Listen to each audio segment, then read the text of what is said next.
Chapter 568. Jiang Zhao was puzzled. He wanted to give her a gift. Since when did Fian want to give Yi a gift? This was not a good thing. He had to be on his guard. Why are you asking this? Qin Fian sighed and laughed.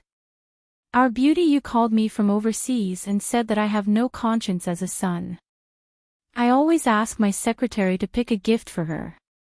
She knew that it was my secretary who picked it. She was very hurt and said that she had given birth to her son for nothing. She didn't want to see me anymore. So I came to the mall to pick a gift for her. Women are so troublesome. Why is there such a big difference between Auntie and her? Jiang Zhao laughed when he heard that. Come on, Sister Yu has given you enough face. Sister Zhen is the one who is hard to deal with. She wants to be high and mighty like a mother, and then she wants to be a young girl. Calling her mother makes her sound old. Sometimes she is unhappy, and when I call her Sister Zhen, she will say that the younger generation has no respect for their elders. Sister Yu is overseas. If she wants to come back because of her motherly love, you will be bullied by her every day. Choose a gift well. Your sister-in-law suits any color. If you want to buy more. Hats, clothes, pants, shoes. I will send you the sizes later. Oh, buy a shawl. It's cold. Buy boots for her. The ones with thick fur. Her feet are a little cold. Also, buy a pair of lambskin gloves, those are very soft. As for the color, buy something brighter. I think pink is pretty good. Also, buy a scarf in a bright color. Yellow, sky blue, light green, pink, soft purple, one of each. As for the overcoat. Qin Fian pretended to be angry and stopped him. Bandit, did I say that I want to buy so much? I just saw a small cloth clip with a bow. It's 30 yuan each. I just wanted to ask her what color she wanted. Jiang Zhao acted as if Qin Fian was right in front of him. He said seriously, "Oh, I forgot. We are not cooking tonight. Don't come." Okay, don't go home later if you dare. I have already asked my secretary to bring a bouquet of flowers to your house. She can only leave when I go. She is chatting with your father-in-law. Then you can go after dinner. We don't have enough bowls at home, and we don't want to waste money by adding more bowls. You know, our salary has dropped now. It's okay. I'll eat with a plate. Jiang Zhao laughed and said, Qin Fian, are you shameless enough to buy a 30 yuan clip when you visit someone else's house? Qin Fian said, he's obviously one of us. How did he become someone else? You're treating me like an outsider. Qin Fian hung up the phone and dialed his secretary's line. Beauty, send in the things I finished working overtime today. I want to use them. Alright, wait a moment, pretty boy. Qin Fian finished reading the information sent by his secretary and took a deep breath. He rested his elbows on the table and crossed his fingers to support his chin. Behind his glasses, his eyes were changing rapidly. He racked his brains. This Anan is only 20 years old. How can she be so experienced? Is she Yunwu's girlfriend? Because Yunwu is weak, Grandpa, she found such a decisive girlfriend for Yunwu. A 20-year-old girl, coercing, enticing, and hitting the snake's weak spot with every step. Every move is effective. How can she grasp the evilness, greed, and fear of the human heart so well? These people are really hard to understand. Yi picked up the net and scooped up a few crabs. Then she picked one up and weighed it. She turned it over and looked at its belly. She gently pressed the belly button with her thumb. Not bad. It's very fat. She chose the crabs and weighed them. Then she went to the vegetable section to choose chives, ginger, and other spices. Because there was a lot of traffic in the supermarket, she did not notice that there was a burly man following her. She queued up to pay the bill and carried the shopping bags out of the supermarket. Jiang Zhao's car was parked a little far away. Fortunately, there were not many things, so she could walk there. "Miss, let me help you carry it." Yi Er turned around and saw the friendly man in sunglasses. There was some stubble around his mouth. She took a step back. Her instincts told her that he wanted to strike up a conversation with her. "No need, thank you." Just as she was about to leave, the man in sunglasses chased after her. His voice was a little hoarse. "It's okay. Park your car here. I'll help you carry it." Yi Er's identity was different from before. She was afraid that her rough image would be photographed and made a mountain out of a molehill and affect Jiang Zhao. Therefore, she always paid attention to her image in public. Yet, she rejected him with a smile. In the eyes of the passers-by, she was a familiar person. So when a strange smell entered her nose and made her dizzy, no passers-by felt anything strange when she was helped into the car. When Yi Er woke up, the sky was already dark. When she realized that she had been kidnapped, she was drenched in cold sweat. In the past 2 years, she had encountered many things. The most dangerous thing was that time when she was chasing a robber and almost got stabbed. She had never been kidnapped. "Let me out of the car." She didn't ask who he was. A familiar person wouldn't treat her like this. She was tied up and lying on her side in the back seat. It was difficult for her to sit up. "Get out of the car."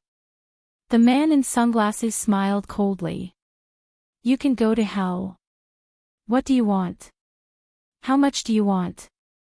Money?" "No, I just want your life."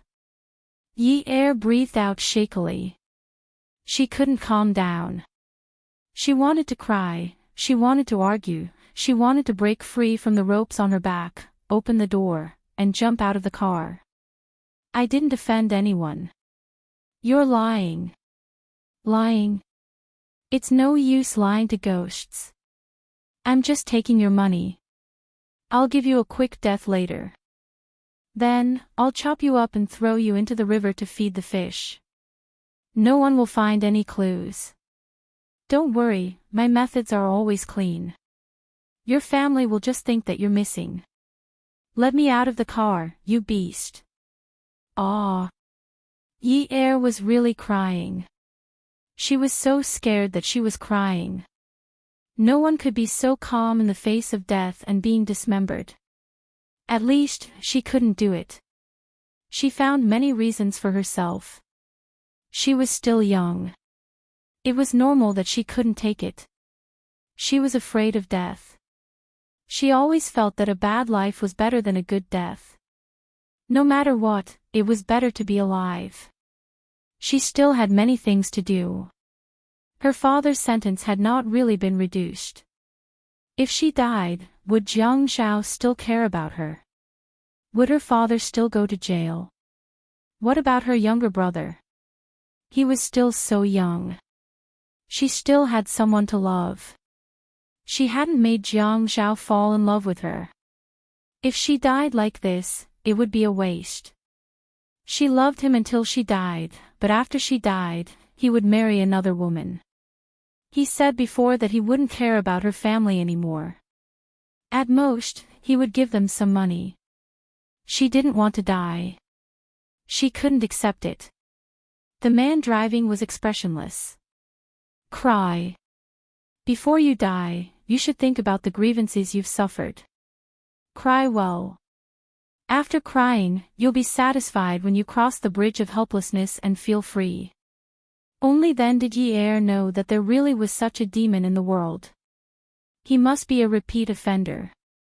He was like an ancient killer who made people tremble in fear. He was very fast. He understood the fear people felt before they died. He even had the professional ethics to tell you that you don't have to be afraid even if you go to hell. You do things for money. If you let me go, I'll give you money. Yes, she had money. Jiang Zhao had given her a lot of money. It was all in the card.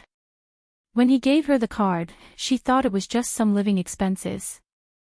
Later, she used her USB to check online. After counting for a long time, she was so scared that her heart almost jumped out of her chest. So later, when Jiang Zhao wanted her to learn accounting, she didn't object. Perhaps she could help him manage some accounts in the future. But wasn't saving her life more important now? He had said that the money was hers. Then, he wouldn't say anything if she took out a portion of it to buy her life, right? The man laughed coldly. In my line of work, the biggest taboo is to go back on your words. If I let you go because you offered a higher price, how am I going to do business in the future? Yi Er was disappointed. Her mind was in a mess. She didn't dare to play tricks with someone who wanted her life. She supported herself to sit up and leaned against the car door. Her ankles were tied, and it was too difficult for her to move.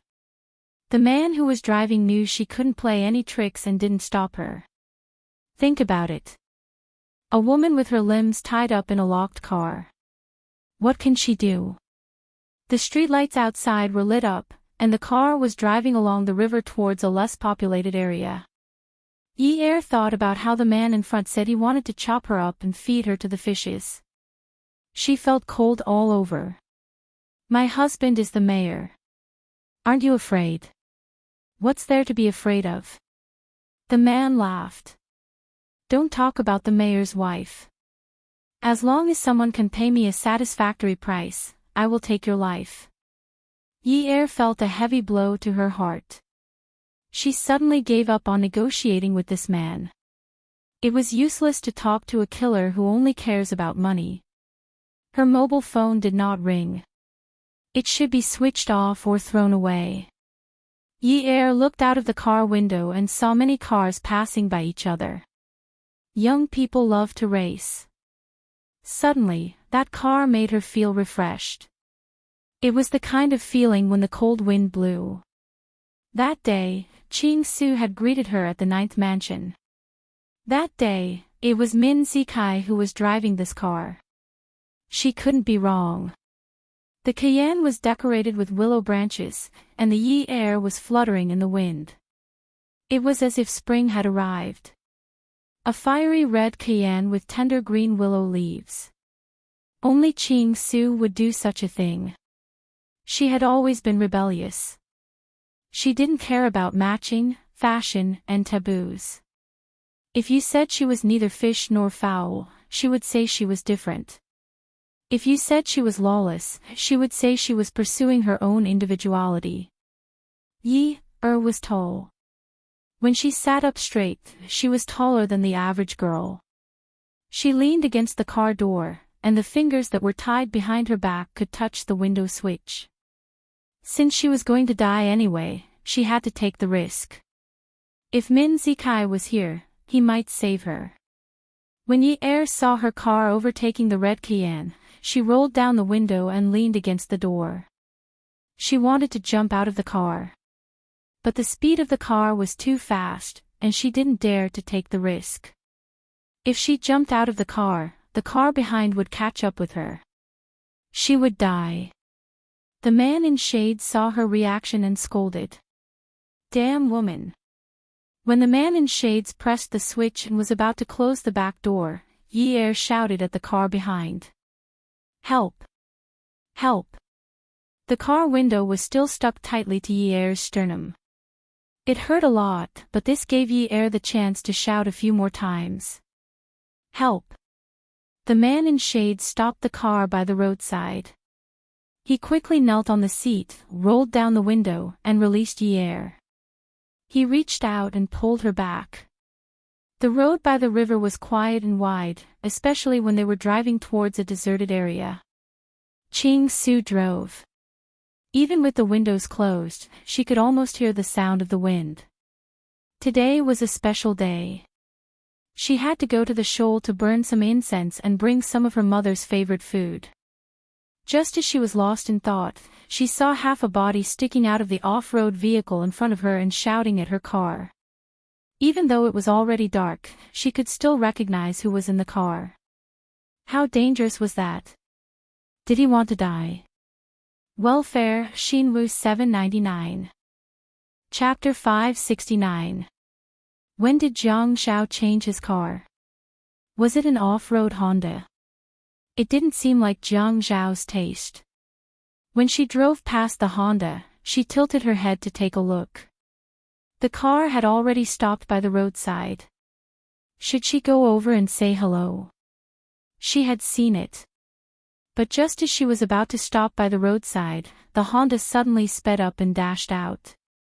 When Qin Fian rushed to the supermarket surveillance room, Jiang Xiao was staring at the screen without blinking. He didn't believe that a living person would fly away just like that. Before Qin Fian left, he had called Jiang Xiao to tell him that he was heading to Ninth Mansion. But Jiang Xiao's tone didn't sound right. He told him to come later and there seemed to be a lot of people around him. At that time, Jiang Xiao had already gone to the supermarket to look for Yi Er. His phone was turned off. Qin Fian heard the urgency and irritation in Jiang Xiao's voice very clearly. He asked, "Brother, what happened?" "Nothing." Jiang Xiao wasn't sure, but he didn't believe that a crab could be bought for 2 hours. He had just hung up on Fian and slept for a while. When he woke up, the sky was dark and the street lights were on, but she hadn't come out yet. He dialed her number without saying anything, but her phone was turned off. He got out of the car and went into the supermarket. He felt that the air circulation in the supermarket wasn't very good. He felt a little dizzy when he breathed. After looking around, he could only ask the staff to use the radio to announce, "Madam Yunyi, your phone is turned off. Your husband is looking for you. Please contact the staff immediately after you hear the radio." Qin Fian asked, "Brother, do you think something happened?" Jiang Xiao pulled at his collar. Although he didn't wear a tie on Saturday, he felt like he was going to be strangled by the buttons of his shirt. "Your sister-in-law bought a crab for 2 hours. Her phone was turned off. I've been looking for her in the supermarket near Ninth Mansion. It's been half an hour, but no one has come to the broadcast room. The staff also said that no one has asked about her." Qin Fian said a few more words to Jiang Xiao, then hung up and drove away. When he found Jiang Xiao, he quietly watched the surveillance footage with Jiang Xiao. The supermarket was too big. Even if Jiang Xiao showed the photos on his phone to the staff and asked more than 10 people to stare at a large number of monitors to look for her, they might not be able to recognize her. After all, the surveillance cameras in the supermarket were all from above, and at a slanted angle, the face could not be seen clearly. Jiang Xiao suddenly remembered. "Oh right, it's so hot in the supermarket. She might have taken off her coat. She's wearing a pinkish-gray collarless shirt inside." Perhaps he had only described her coat earlier, so no one had noticed it. Qing Su felt that they were really fated. Everyone was heading towards the shallow beach. She thought that no one would go to such a remote and desolate place. Could it be that Yi Er wanted to be romantic with Jiang Zhao? There was only one quiet place in Haiqing, and it couldn't even let her mother rest in peace after her death. Sigh, this was a terrible feeling. She just wanted to go and say hello. Who wouldn't recognize her car and the people who had seen it before? Who would put green willow branches on a red Cayenne? Qing Su was the only one in Haiqing who decorated her car like this. Ignore them. She was going over to greet them because of Yi Er. So what if he was the mayor? He was not even the mayor. He was just a deputy mayor, and he was acting as if he was the head of state. She could tell that he was a poor man driving such a car. If he had some money, he would have bought a Land Rover. Yi Er must be blind. She had such a good background, and it shouldn't be a problem for her to marry a rich man. How could she marry a poor man who drove such a car? She was unhappy and stepped on the accelerator. She chased after the Honda SUV. Jiang Zhao, from today onwards, I will look down on you. I will blackmail Min Hongxing to buy a super strong Hummer to crash into your useless car. You won't be so arrogant after you sprained your back. How dare you disrespect me? I will kick you to death. She chased after the Honda SUV closely. She was almost parallel to the Honda SUV when she caught up with it. She wanted to roll down the window and scold, Jiang Zhao, you bastard. Don't you dare try to shake off my car again. But she did not succeed every time.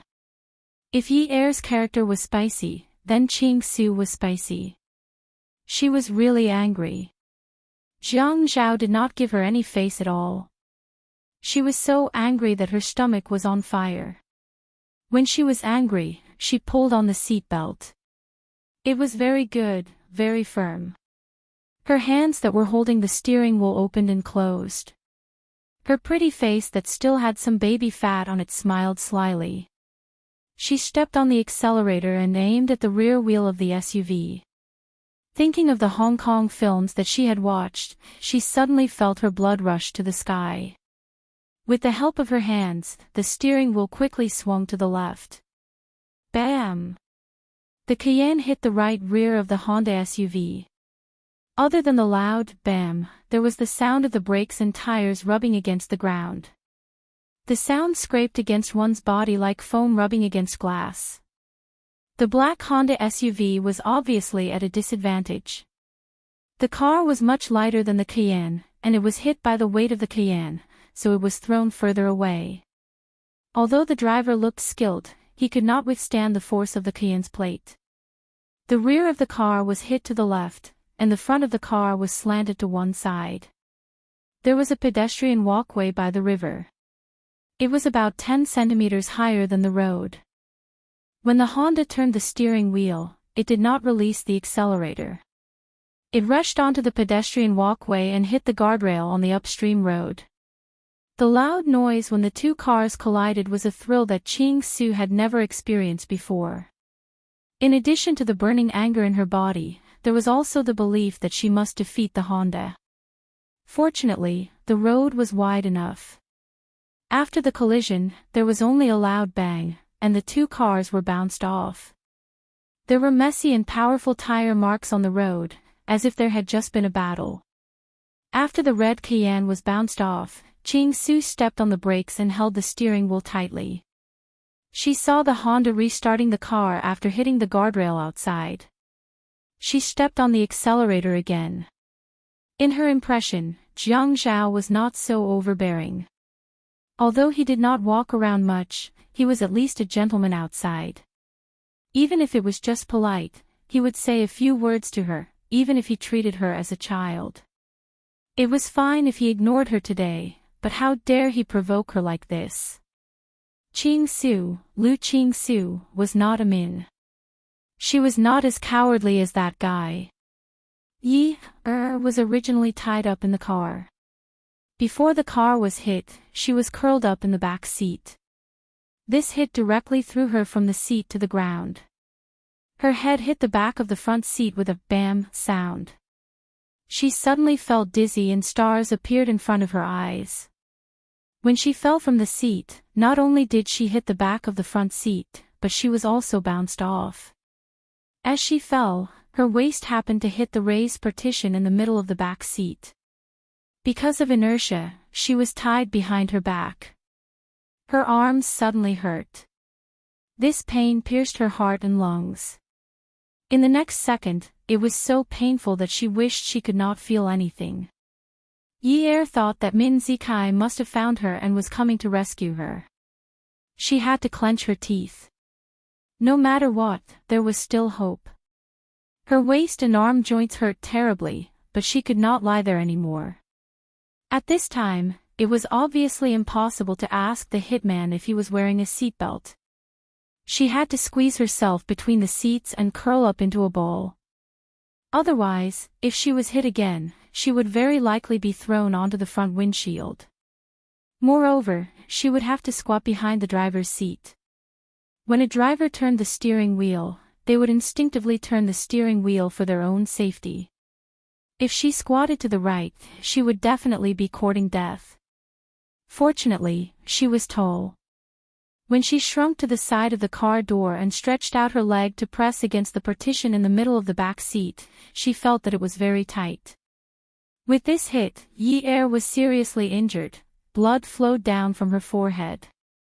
She had no way of wiping it off and could only pretend that it was sweat. Blood also flowed out from the corner of her mouth.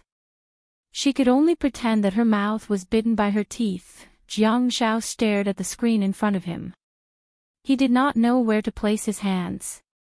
If he placed them on his face, he would rub them. If he placed them on his waist, he would pinch them hard.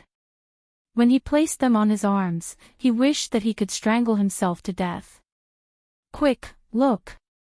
Is this the one?" A staff member shouted excitedly. "This, the color of the undershirt, the hair, and the height. I think it's quite similar." Jiang Zhao and Qin Fian hurried to the staff member's side. Jiang Zhao bit down on one side of his lip and then pulled it open. A large breath escaped from the other side of his mouth that was not bitten. He saw Yi-Er with her jacket over her arm. She took out a card from her bag and handed it to the cashier. The cashier swiped the card and asked her to key in the password. While the cashier was typing the ticket, Yi-Er put the crab into the bag that the cashier gave her. Then, she signed the receipt, kept the card, and left the supermarket. He felt that in this world, there would definitely be no one who would look at a woman so seriously like him. He wanted to see every single expression on her face clearly, even if she had her head lowered. She picked up the crab and lifted it a little high. Then, she looked at the spoils of war that she had chosen and smiled with satisfaction. It was as if she had already seen a plate of braised crab. It was just a surveillance camera, but he could see it so clearly. He could even see her smile clearly. Until he saw her come out of the supermarket's entrance and be dragged into a car. This was something that happened right under his nose. She was dragged into a car from the car park. He should not have slept at that time. What do you mean by being recognized? He went to the supermarket to look for people who should recognize him. Everyone recognized him. Why did he agree to her childish request? The mayor was buying groceries with his wife. Doesn't this show that he is a good mayor? Jiang Zhao was not calm. Qin Fian saw Jiang Zhao's breathing getting heavier and heavier. He knew that Jiang Zhao could not accept it. He immediately lowered his head and said to the staff member, "Zoom in on the license plate. Zoom in. This angle is too high, and I can't see it clearly. Then chase after this car. Keep moving forward. Wait until it is a few meters away, then the angle will not be high. Zoom in again and you will be able to see it clearly." Qin Fian wanted to scold him. "Are you a king pig?" Jiang Zhao walked out of the surveillance room. Qin Fian followed him. Jiang Zhao said, "Fian, call the people from the transportation bureau now. This car left the supermarket and is heading towards Xixing Road. We must track this location. This time, all the phones are turned off. Be quick." When Jiang Zhao reached the end of his sentence, his voice choked up and he didn't continue. He raised his hand to press his head and massage his temples, but it also blocked his eyes that were suddenly wet. He was very afraid. The last time Xianyo took him away, his phone had been turned on silent by someone else. The fingerprints on the phone didn't belong to Xianyo or An. It should be Shi Yunwa's chauffeur. At least it was on silent mode. At least he could find the person. But this time, his phone was turned off. There was no way to check the location. Just now when he was watching the surveillance, he kept looking at his phone. He wondered if he should receive a call for extortion. It must be some political enemies he had made over the years. Even if there weren't any, there must be some business people he had offended. It was inevitable that they would want to take revenge on him. It must be all his fault. He shouldn't have been so eager for quick success. He shouldn't have been so eager for quick results. He should have slowed down his pace. He shouldn't have been thinking about how to move faster in the future. Eating hot tofu in a hurry would burn one's intestines and stomach until it rotted. Come and see. Shinwoo 799. Chapter 570. Why did she have to be dragged into this? He had waited for so long, but the blackmail call had not come. She had not even eaten dinner. Would that person not let her eat? He had not received any threatening calls. If that person was not after him, what was he after? Because of her beauty. She was not the most beautiful. Not at all. Not at all. No one would fancy her. He kept comforting himself like this, but he could not convince himself. Didn't he fancy her too? She was not the most beautiful, but she was enough to make people's eyes light up. At this moment, he wished that the person was after him. In that case, it would be easy to pay and make a deal. There was nothing that he would not agree to. He would agree to it. But what if it was the latter? Min Zikai. Xiunwu. Shouldn't he go and test it out? What if he was not? Could it be that he had revealed some new information to them? How could he care about those useless things now? Human lives were more important, weren't they? Qin Fian saw that Jiang Zhao had a lot on his mind. He lowered his head and walked quickly, not wanting to disturb him. This was the second time he had seen his brother so distracted. The first time was during the National Day holiday when most of the Jiang family came to High City. His brother had received a phone call and was at a loss. His brother had asked him to find his uncle to check the location of the phone call. The photo on the phone was of his sister-in-law's side profile. Shaking his head, Qin Fian did not want to think about the past anymore. He picked up the phone and found the number of the chief of traffic. After a few polite words, he explained his purpose. Seeing that Jiang Zhao was walking faster and faster, his tone became more serious. Yes, yes, yes. This car must be found. The direction and route must be clear. What I'm worried about now is that there are no surveillance cameras on the route he took. We need to send a message to the checkpoint to intercept or track him. It has been a long time, but it was rush hour at that time. The car can't be fast. It will be difficult to get out of High City, but he must have left the main city area by now. Yes, yes, yes, yes. That's all I can think of. As for the rest, I'll have to trouble Chief Lu to consider it more thoroughly. Yes, I'll immediately contact the Public Security Bureau and will definitely cooperate. All right. But don't tell the public about the details of this matter. You're too courteous, Chief Lu. Once the matter is settled, I'll definitely visit you to thank you. Definitely. At this time, Jiang Zhao did not mention anything about Qin Fian's phone call. It was not that he did not want to mention it, but that whatever he could think of, Fei Yan had already thought of it for him. His mind was now a little out of control. He could not affect Fei Yan. He knew that Fei Yan was calm and comprehensive when doing things. Qin Fian got into Jiang Zhao's car. Go directly to the police station.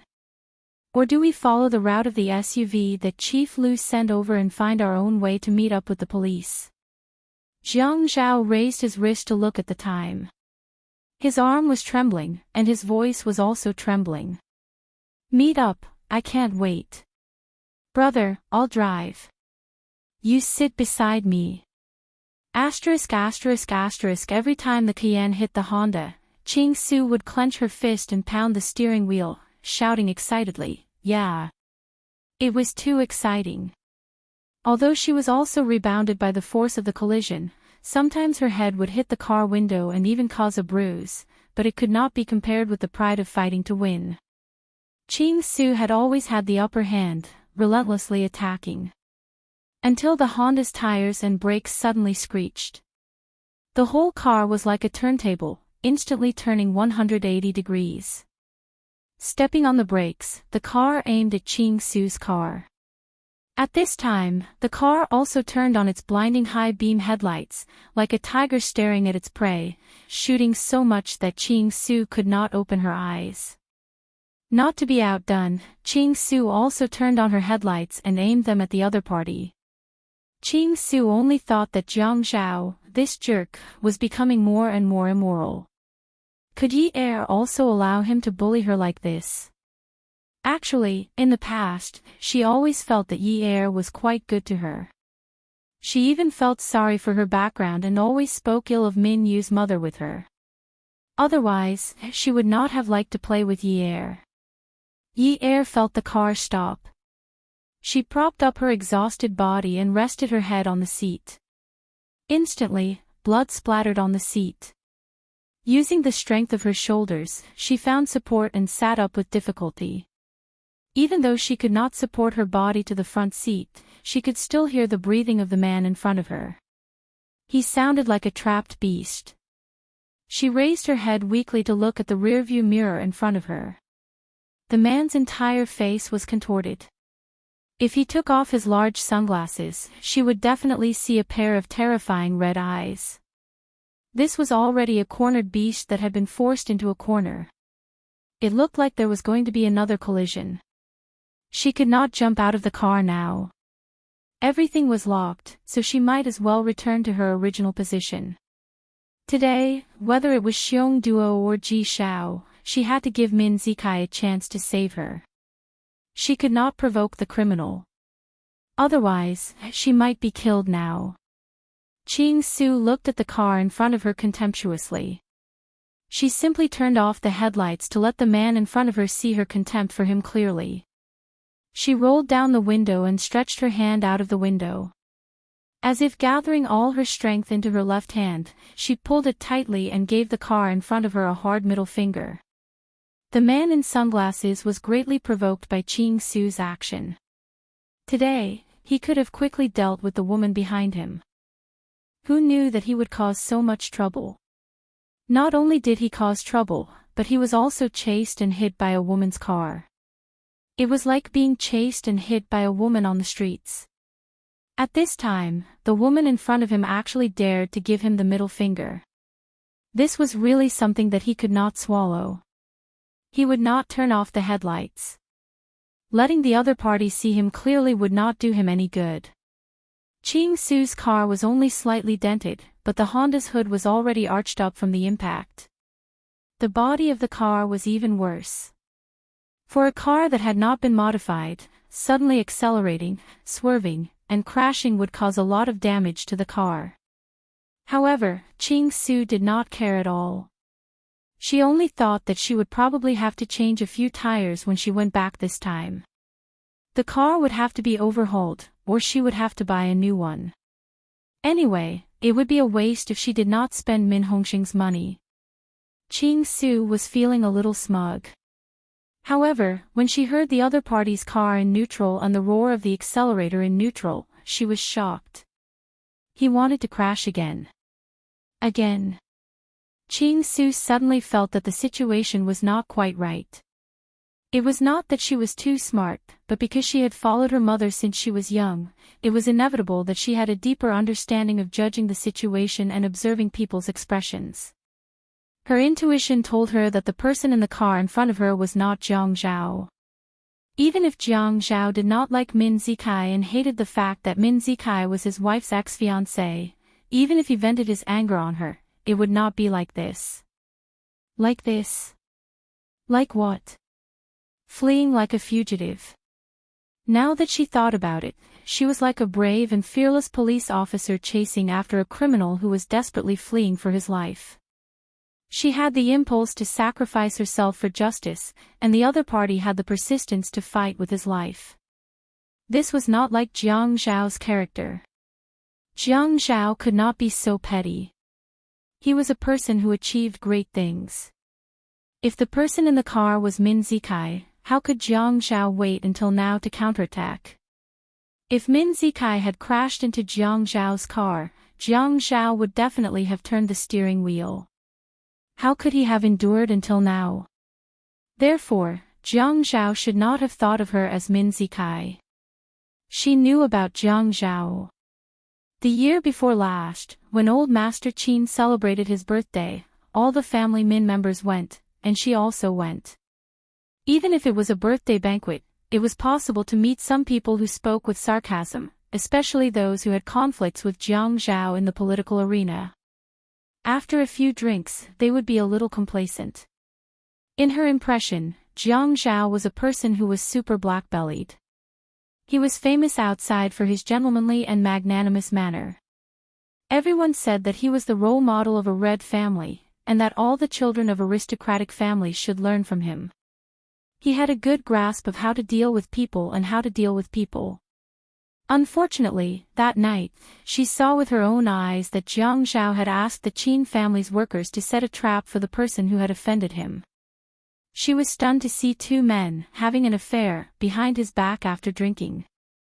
They were both men, but that person was a political figure and was not on the same path as Qin Fian. Instantly, there was a lot of criticism.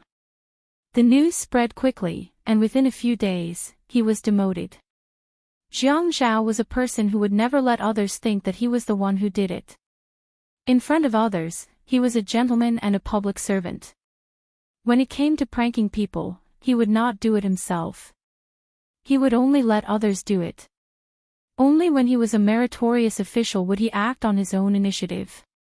He wondered if this incident could be considered as a deep understanding of Jiang Zhao. When Qing Su thought of this, she suddenly felt a chill run through her body.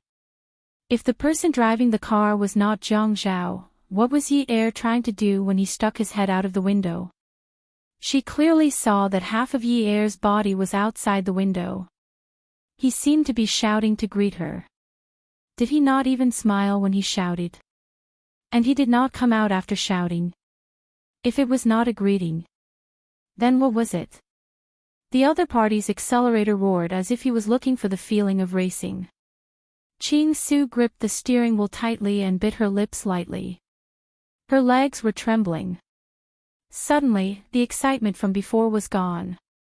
She was full of nervousness. She did not know what she was afraid of. She only knew that she could not turn around and leave at this time. She had lived a wandering life with her mother since she was young, so she had always been aware of danger. At this time, it was even more intense. The desire to escape arose, but she gave herself a hard slap. Lu Qing Su, if you dare to run, you can go and take the surname of Min.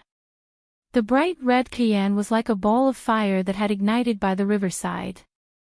The flame core was jumping. She put the car in neutral and stepped hard on the accelerator. She used the shocking sound of the exhaust to encourage herself. The fiery red Cayenne and the Honda SUV started their engines at almost the same time and rushed towards each other. Just as they were about to touch each other, they turned the steering wheel and avoided each other. Qing Su was driving very fast. Accompanied by the sharp screeching sound of friction, she immediately stepped on the brakes after making a round due to inertia. Then, she quickly stepped on the accelerator. She was afraid that she would hurt the person in the back seat of the SUV, so she aimed at the driver's seat and directly crashed into the door of the driver's seat. Qing Su was now on a road that was very far from the city. Because there was a section of the road ahead that the municipal government did not invest money in repairing, it was almost cut off. Therefore, most people who came here were young couples who were dating. But now that it was winter, the wind was strong by the riverside. There were very few people who came here to date. On both sides of the road, there was a river on one side and a mountain on the other. The screeching of brakes and the sound of cars crashing into each other was endless. Qing Su was not a young lady from a prestigious family. Although she was wearing branded clothes and none of them were cheap, she spent money purely for the sake of spending money. She did not really know how to appreciate the good of those things. Beauty novel, Songshu 566. Chapter 571. At the end of the day, she still had the habit of being a gangster in her bones, and this habit had become stronger and stronger because she had been going against Min Hongxing. Many times, she even deliberately deepened this bad habit. When she entered family Min's door, Min Zikai had followed Lan Chuyue and called her a little bastard. Therefore, she had also been calling Min Zikai a little bastard and a wastrel. As long as Min Zikai had a flaw, she would say it in front of many people. She would say it as vicious as she could and never care about Min Zikai's feelings. Lan Chuyue called her a little slut born of a vixen, and she called Lan Chuyue a toad. In her next life, she would still be a toad full of bumps. She refused to be taken advantage of, and even suffered a lot for this, but she still persisted. She was not like Yi Er, who knew how to give in and swallow her anger in order to survive. She just rushed forward. If you don't want me to have a good life, I will not let you have a good life. She had the rebellious and willful attitude of a 17-year-old girl. However, her habit of being a gangster was even more so. If someone treated her well, she would remember that Yi Er had comforted her, enlightened her, and even kicked Min Zikai's butt when Min Zikai was scolding her. She was like a chivalrous woman upholding justice and then drove her to eat dessert. At that time, Yi Er was 17, and she was only 15. In fact, she had always cared about others calling her a little bastard, but Yi Er did not mind. She knew that after this collision, the airbag would definitely open, and some of the drivers would almost suffocate because the airbag did not open immediately. Although this kind of situation was rare, she felt that her luck was not that bad. The car was rushing over so fast, but she felt that it was such a slow process. She was even afraid that the other party would speed up to avoid it, and she would rush to the inner cliff. She stared at the door of the driver's seat and did not dare to blink for a moment. She turned the steering wheel to the left, and after rushing out, she quickly braked and made a hard right turn. She aimed at the door of the Honda's driver's seat and directly hit it. The expected bang of the collision did not appear. The Honda understood Ching Su's intention and stepped on the accelerator, narrowly avoiding this fatal collision. Men's driving skills were always better than women's. There were very few exceptions. Among the girls, there were very few bold and unrestrained driving types like Yi Er and Ching Su. Moreover, Ching Su was very worried that she would accidentally hit the back seat. The Honda did not even hesitate. The car was the driver's seat. It was the car's driver's seat. Ching Su's car's driver's seat. The car driver's driver. The car. The ear-piercing screeching sound almost made Yi's heart jump out of her chest. She used almost all her strength to prop her leg against the partition of the back seat to prevent herself from being thrown out. Whenever the car was hit or the steering wheel was swerved, her head would hit the back of the seat or the door behind her. She felt that she could not hold on any longer. Both cars had their headlights turned on to disrupt each other's vision. Ching Su's palms were wet and slippery. She felt slippery on the steering wheel. She knew that the other car was trying to locate her at the fastest speed possible. They wanted to get rid of her. They wanted to get rid of this scourge. Today, they were going to the shallow beach. His mother liked to eat some pastries. In the past, she lived a hard life without money. Those mung bean cakes and black sesame cakes that cost only a few dollars each were considered delicacies in the world by her mother. She rarely bought them. If she had lived a few more years, she probably wouldn't find those dry things tasty. The pastries were placed on the dashboard. Ching Su looked at them.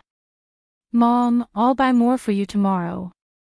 She reached out a hand and took out the most famous black sesame cake in High City from the paper bag.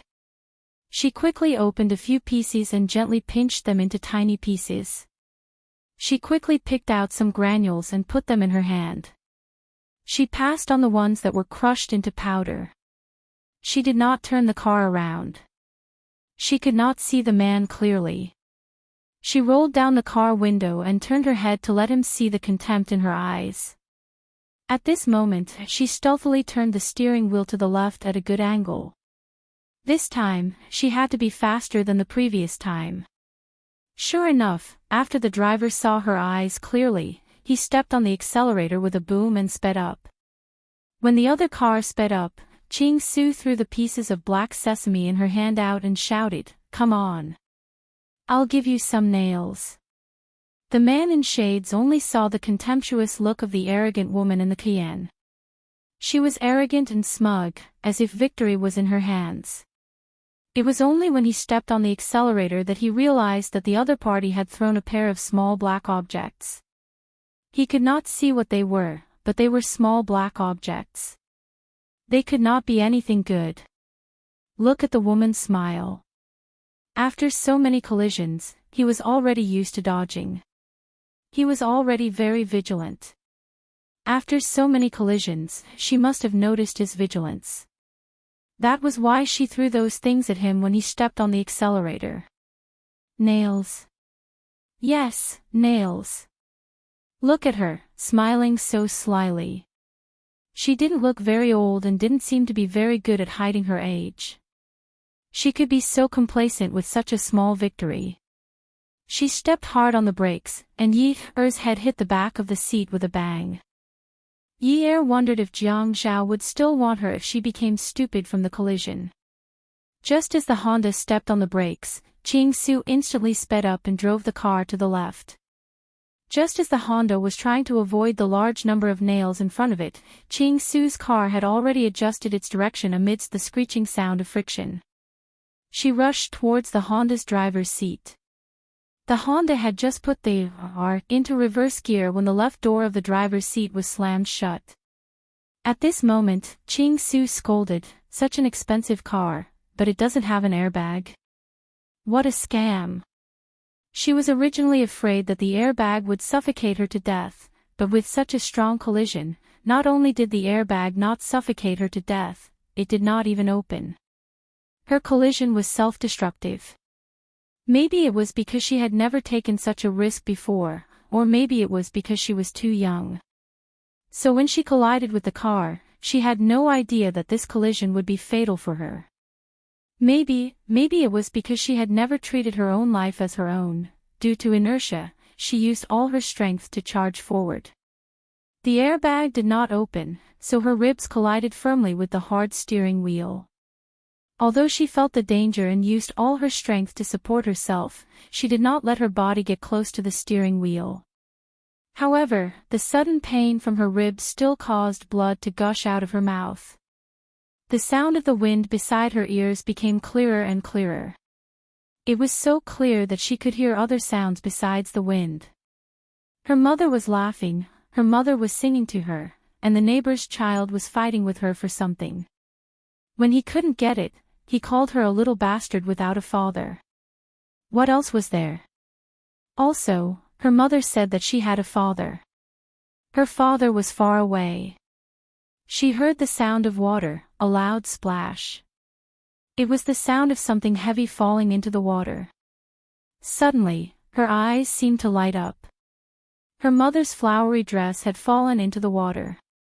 She wanted to pick it up, but she couldn't.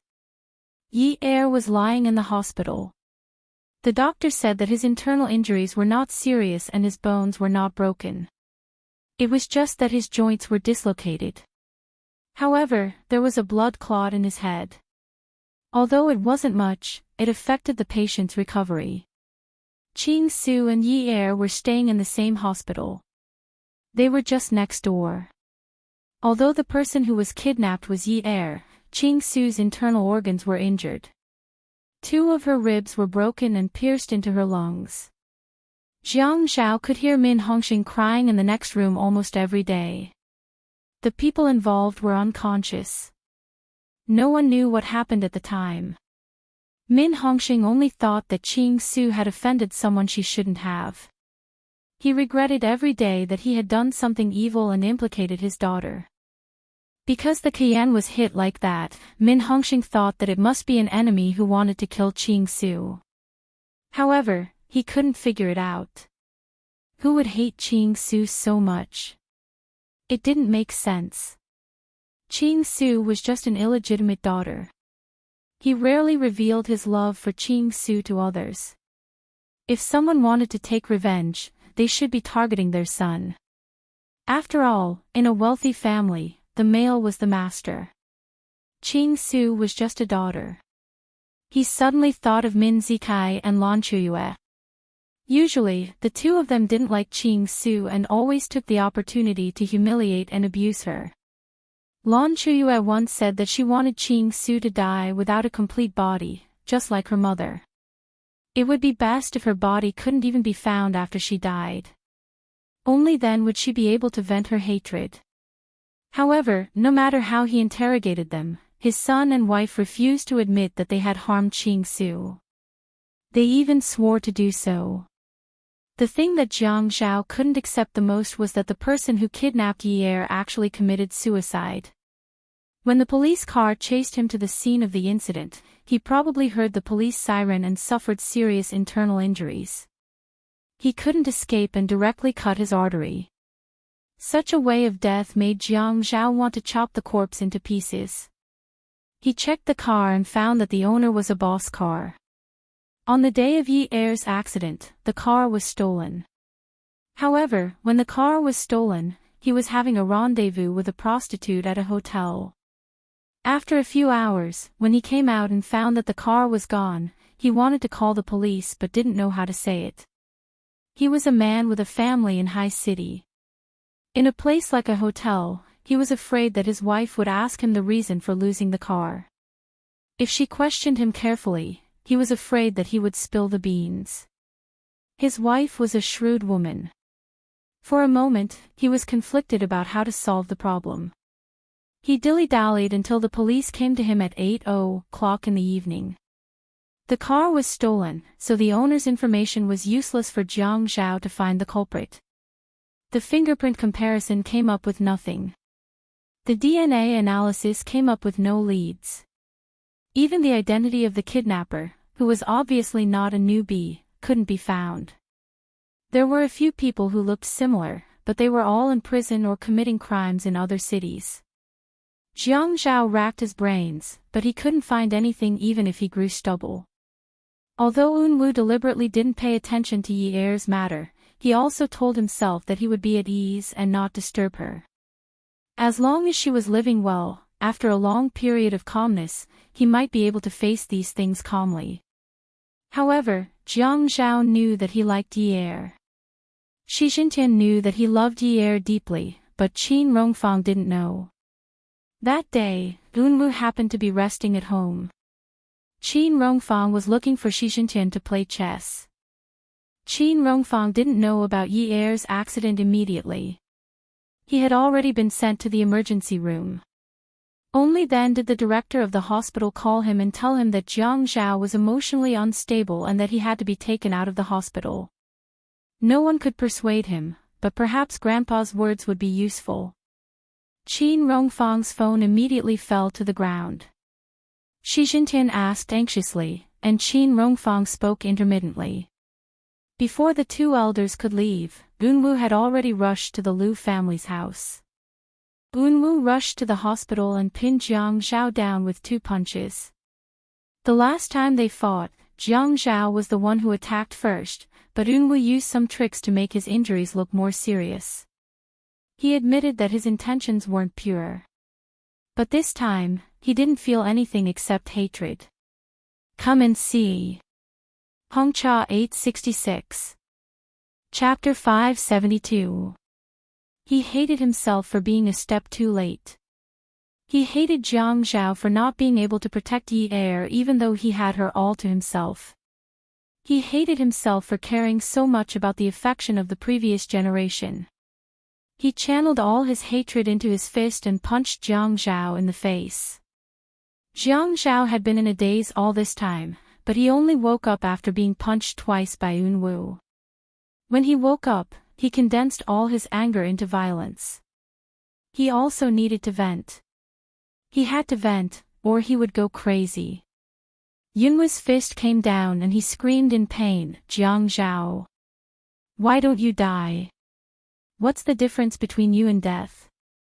Jiang Zhao punched Yunwu in the face. The whites of his eyes turned red. Yunwu. Get the F***ck out of here. If it weren't for Jiang Liqing, Qin Fian, and the others who came forward to pull the two of them apart, there would probably be 2 more hospital beds. Jiang Liqing yelled at Jiang Zhao in the beginning and used his usual style to force Jiang Zhao to go back and rest. Later on, he compromised and tried his best to help Jiang Zhao think of a way to find the murderer. Jiang Zhao insisted in the beginning, but in the end, he compromised and took shifts. He didn't do his job properly at work. All day long, he tried to find clues from a person who didn't have an arrow to point to.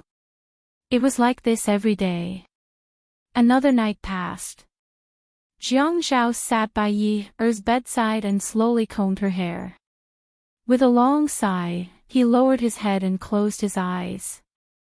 He wrapped Yi Er's hand in his palms and pressed it between his eyebrows. In a low voice, he said, "Yun Yi, I'm really, really useless as a husband. It's been more than half a month, and I haven't found a single clue. I was too conceited.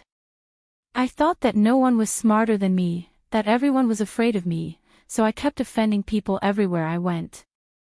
If I had known, I definitely wouldn't have chosen this path. Yun Yi, what do you think we should do? When I think about not being able to find that person, I can't eat or sleep. I clearly know that the person who committed suicide wasn't the mastermind. I clearly know, but there's nothing I can do. You must feel that you married the wrong person, a useless man. But I always thought that I was very powerful, so powerful that I could give you the best life, the most stable life." He really wanted to pinch the hand in his palm. If it was before, it would be fine. If it was before, he would pinch her so hard that she would frown. Every day, the doctor would say that she was about to wake up, but time could only tick by tick. The second hand had to tick 60 times to pass a minute. The minute hand had to tick 60 times to pass an hour. The hour hand had to tick 24 times to pass a day. He didn't use much strength. He opened his palm and his lips fell on the hand in his palm. He rubbed it gently and repeatedly. His voice was a little hoarse. "Yun Yi, Yunwu said that if he found the murderer before I did, he would let me divorce you. He said that I didn't deserve it." He sighed almost inaudibly. "This time, I didn't fight with him, nor did I quarrel with him. I know his background, although you didn't believe me. So, with one more person looking, one more force. After searching for so many days without any results, I forced Wang Yichen to look for him. He also complained incessantly. If Yunwu can really find him, I have to thank him. I'll introduce a few outstanding girls to him and let him choose. But, divorce. He's dreaming. He only cares about what he says, but he loves to dream. How can anyone snatch my, Jiang Zhao's, woman? Yun Yi, even if you despise me, even if you think that I'm unreliable, I won't let Yunwu have his way. He can find the murderer, but he can forget about getting the woman. I know that you escaped death this time and hate me so much. But in ancient times, married women have to say to their men, in life, I'm your woman, and in death, I'm your ghost. So, even if you hate me so much, it's useless. Even if Yunwu really finds the murderer, if you think that he's capable, don't think about divorcing me because you're my woman, and in death, you're also my woman." At this time, Jiang Zhao had completely given up his previous high and mighty attitude. He felt that he was very weak. At a time like this, he even felt that he was very incompetent. But even though he was incompetent, he could still act shamelessly. Even if Yi Er looked down on him because of this matter and felt that he wasn't a reliable person, he didn't care. He wouldn't keep his promise. Promise? What promise? He had never promised Yunwu anything. Had he? It had always been Xi Yunwu talking to himself. He had never gone overboard from the beginning to the end. What kind of promise was this? He wasn't a fool. How could he agree to any conditions that others made?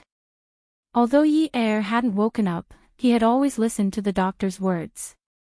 She was fine and was just in a temporary coma. The doctor had already said that it wasn't a big deal. What could have happened? The girl wasn't even 20 years old yet.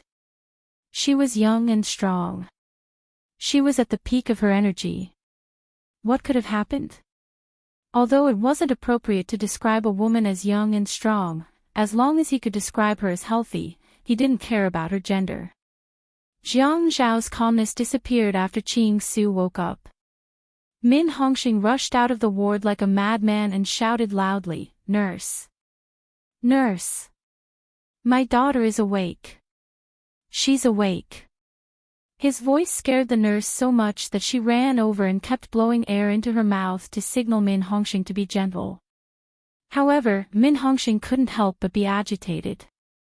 He continued to shout foolishly, "What are you shushing for? My daughter is awake. Can't you hear me? Quick, come and take a look." Yi Er's ward was next door. Jiang Zhao was keeping watch by Yi Er's bedside. His urgent and agitated shout stunned Jiang Zhao. "She's awake."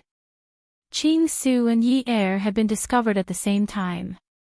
He didn't know what had happened at the time, but the car had obviously been hit by Qing Su. He couldn't even tell if Qing Su had deliberately hit Yi Er to cause such serious injuries. Why was it that the person whose lung had been pierced by a rib had woken up, but his wife wasn't? The method he had been using to hypnotize himself didn't work anymore. He shouted from the room next door, "Nurse! My daughter is awake." Jiang Zhao opened the door and shouted, "Nurse!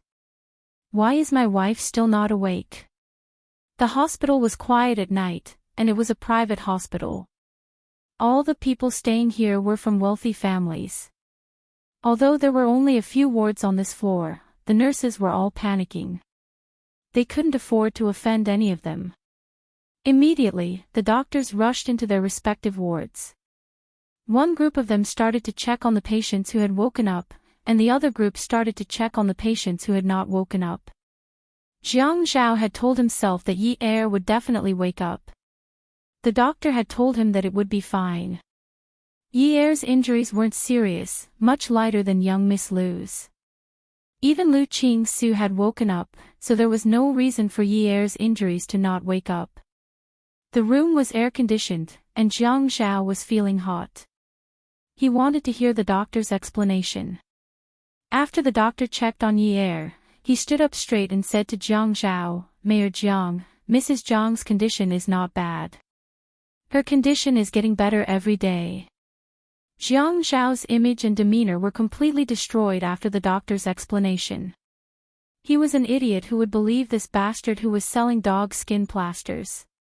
He used these words to fool him every day and did not change his style at all. He was very tall, especially for a doctor who was not tall.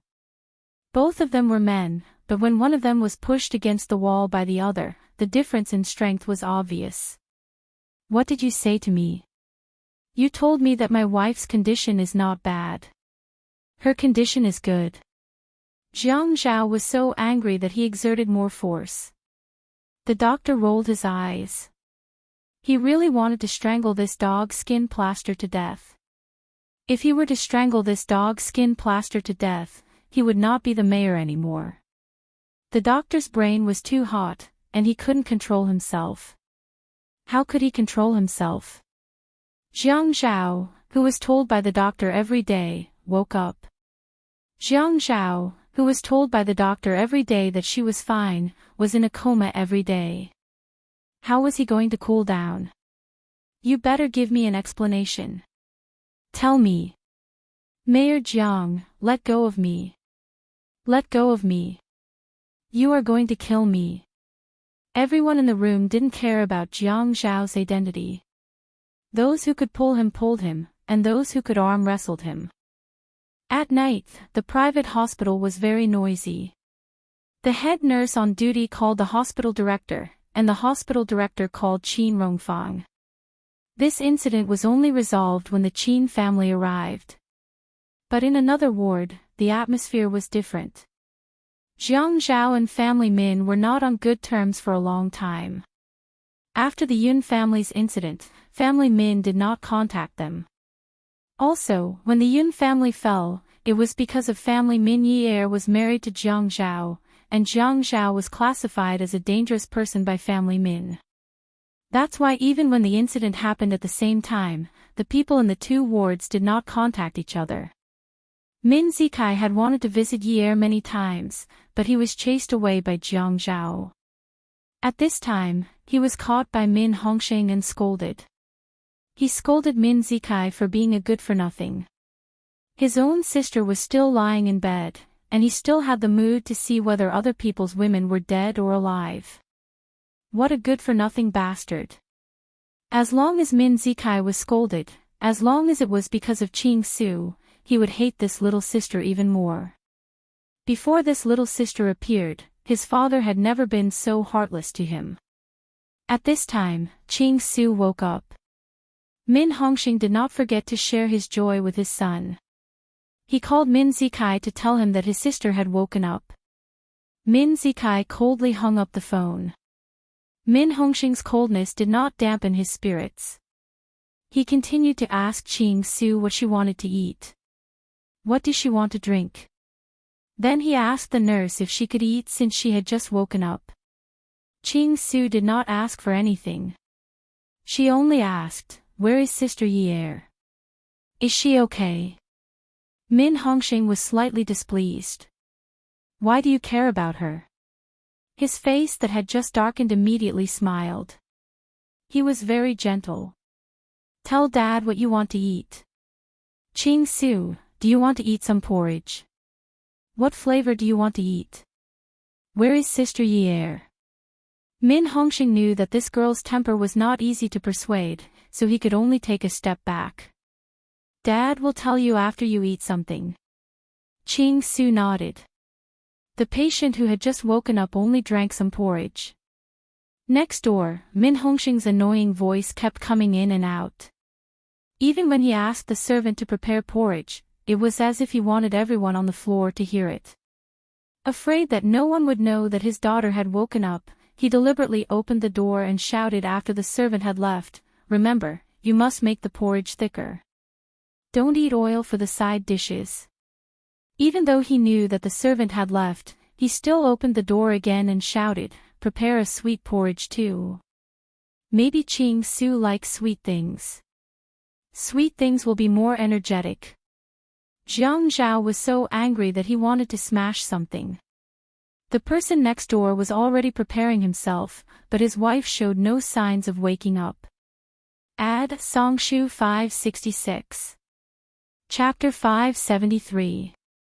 During this period of time, he had been so neurotic that the whole family had not been able to get a good rest. Earlier, he had caused Grandpa to come to the hospital in the middle of the night. He really felt bad about it, but now that he was hot-headed and mentally unbalanced, he had his old problems again. He wanted to vent his anger on the doctor again. Qin Rongfang immediately pulled Jiang Zhao back. "Zhao Zhao, it's not good for you to be so noisy. Although Yi is unconscious, she is still conscious. This environment is not quiet, so she won't be able to rest well." Qin Rongfang was wearing a jacket with buttons on the lapels. He was thin to begin with, so when he wore a silver-gray jacket embroidered with flowers, he did not look bloated. When it came to Jiang Zhao, he could only pull and persuade him as much as he could. If he really couldn't, he could only pretend to be sick and have a heart attack. Therefore, the whole family was counting on him, this old bag of bones, to subdue Jiang Zhao. He was able to subdue Jiang Zhao, but he was only making use of Jiang Zhao's respect and concern for him. However, the nurse who was changing Yi Er's bag unintentionally said, the moment Miss from the Liu family next door woke up, she didn't ask anything. She just asked, "Where's Sister Yi Er?" Looks like she has a pretty good relationship with Mrs. Jiang. When Jiang Zhao heard this, he immediately quivered. He walked towards the door, pulled it open, and walked out. Although Min Hongxing did not wish to interact with Jiang Zhao, he could not openly oppose him. When Jiang Zhao heard what the nurse, Miss, said, he had the thought of asking Qing Su about what had happened. Qing Su was at the scene, so she would definitely have some clues. However, Min Hongxing did not give Jiang Zhao such a chance. His daughter had just woken up and needed a good rest. Her Yunyi had nothing to do with the family Min. It did not matter whether she was dead or alive. Min Hongxing, go out first. Qing Su was not used to her current state. She looked at Jiang Zhao, who was standing at the end of the bed, and wanted to sit up. However, she could not. Once she moved, her chest would hurt. It was so painful that she, who usually did not complain, frowned and felt terrible. Qing Su, Min Hongxing quickly held down Qing Su, who wanted to move. He had long been used to Qing Su calling him by name. At first, he was unhappy and even sad, but later, he had no choice but to accept it. Qing Su, you have to rest well now. The doctor said that you must not be agitated. Your lungs. Qing Su nodded and said impatiently, I know, but I've been in a coma for so long that I've become moldy. Just let me have a good time. You should rest early. Don't stay by my side. You must be tired, right? Min Hongxing could hardly believe that this was what Qing Su had said.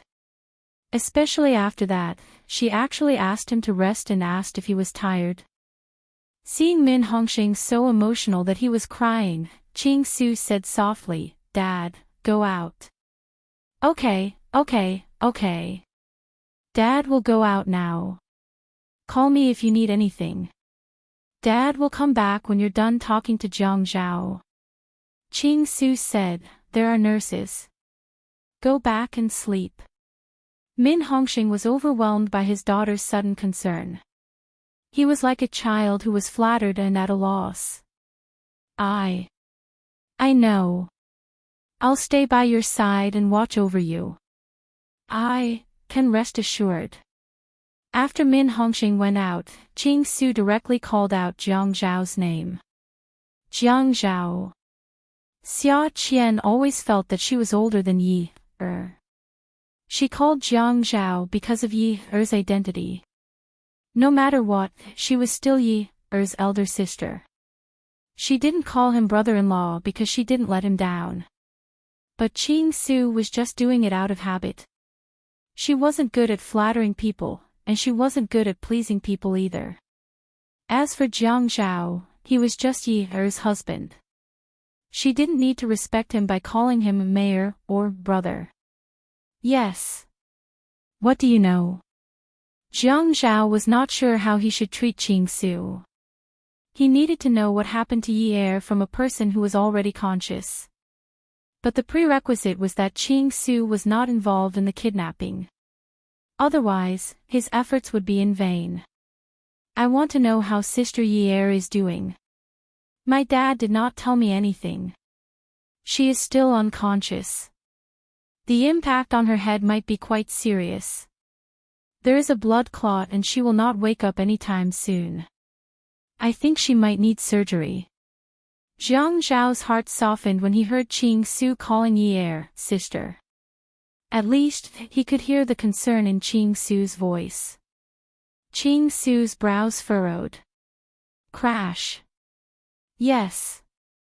Jiang Zhao was still standing at the end of the bed, looking down at Qing Su. He did not dare to miss any changes in her emotions.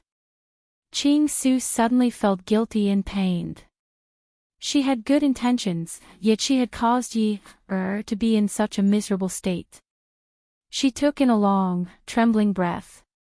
It's all my fault. When I hit that Honda, I used a lot of force. If I didn't hit the car like that, Yi Er Jijia might have been fine. Jiang Zhao's expression changed as he started walking. He didn't think that there was such a coincidence because he had seen the video of the person who kidnapped Yi Er. It was because it wasn't Lu Qingsu that he thought it was a coincidence. But now, Qingsu had admitted it herself. He was thinking, Yi Er had not woken up yet, so what right did this wretched girl have to wake up? He walked over to Qingsu's bedside in a few steps. Just as he was about to strangle this wretched girl to death, Qingsu looked up with her doll-like eyes. I was all so anxious at the time. Sister Yi Er was in the Honda and did not come out, but I clearly saw her stretching half of her body out of the window. She must have been calling for me. Later on, no matter how I chased after the car, she did not come out. I was very anxious. At first, I thought it was you who was driving, but later on, I realized something was wrong. I was worried that something might have happened to her, so the only thing I could do was to take the man who was driving. Jiang Zhao was very tall. When he bent over, he froze in place. Usually, when he was working, he looked handsome even when he bent over. If Yi Er had been here, if Yi Er had been lying in bed, he would have bent over to touch her, hug her, or kiss her. He would have been gentle and affectionate. But now, he was frozen in place, not moving at all, as if he had been petrified. Looking at Qingsu, who was full of guilt as she recounted everything that had happened by the river, his eyes reddened, and he almost shed tears. No one would be like this. Other than family, they would give up their lives and forget about themselves. If he had been here at the time, he would have chased after her and risked everything to save Yi Er. That would have been the right thing to do. But Qingsu, the 17-year-old Qingsu, he did not know why she had risked her life to save Yi Er. She had even broken her ribs on the steering wheel and pierced her lungs. Fortunately, they had arrived in time that day. Otherwise, how could she have survived? But what was he thinking just now? He was gauging the heart of a gentleman with the yardstick of a villain. He was suspicious of everyone. Qingsu had just woken up and did not have much energy. Jiang Zhao bent over. She saw that his face was haggard. He looked different from when she had seen him before. His eyes were bloodshot. When he bent over like this, his face hovered above her head. She thought he was acting like this because he could not hear her clearly. And his gaze changed from anger to uneasiness. Did he hate that he could not hear what she was saying? She took a deep breath, wanting to speak louder and clearer.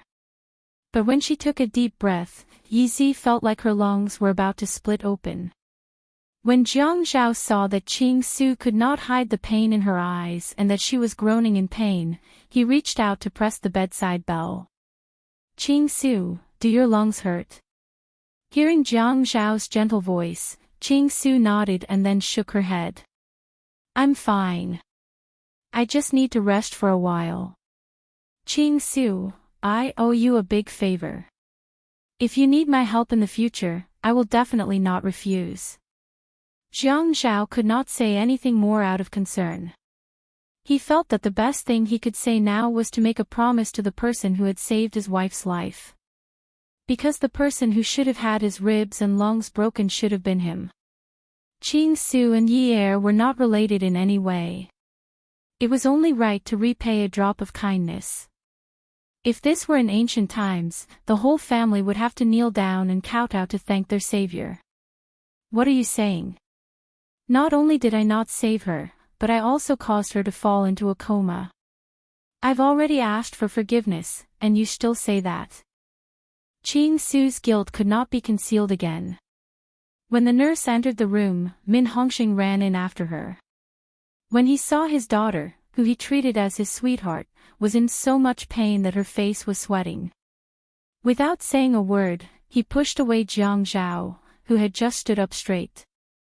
Jiang Zhao did not expect Min Hongxing to do this. He immediately staggered and fell on the accompanying bed next to him. Although his handsome eyebrows were knitted, he did not want to argue with him. Min Hongxing was so angry that his voice was loud and clear. What do you want to do? What did you do to my daughter?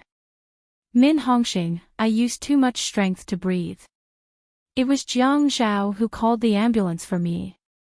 Min Hongxing turned his head and saw that Qing Su had already closed her eyes.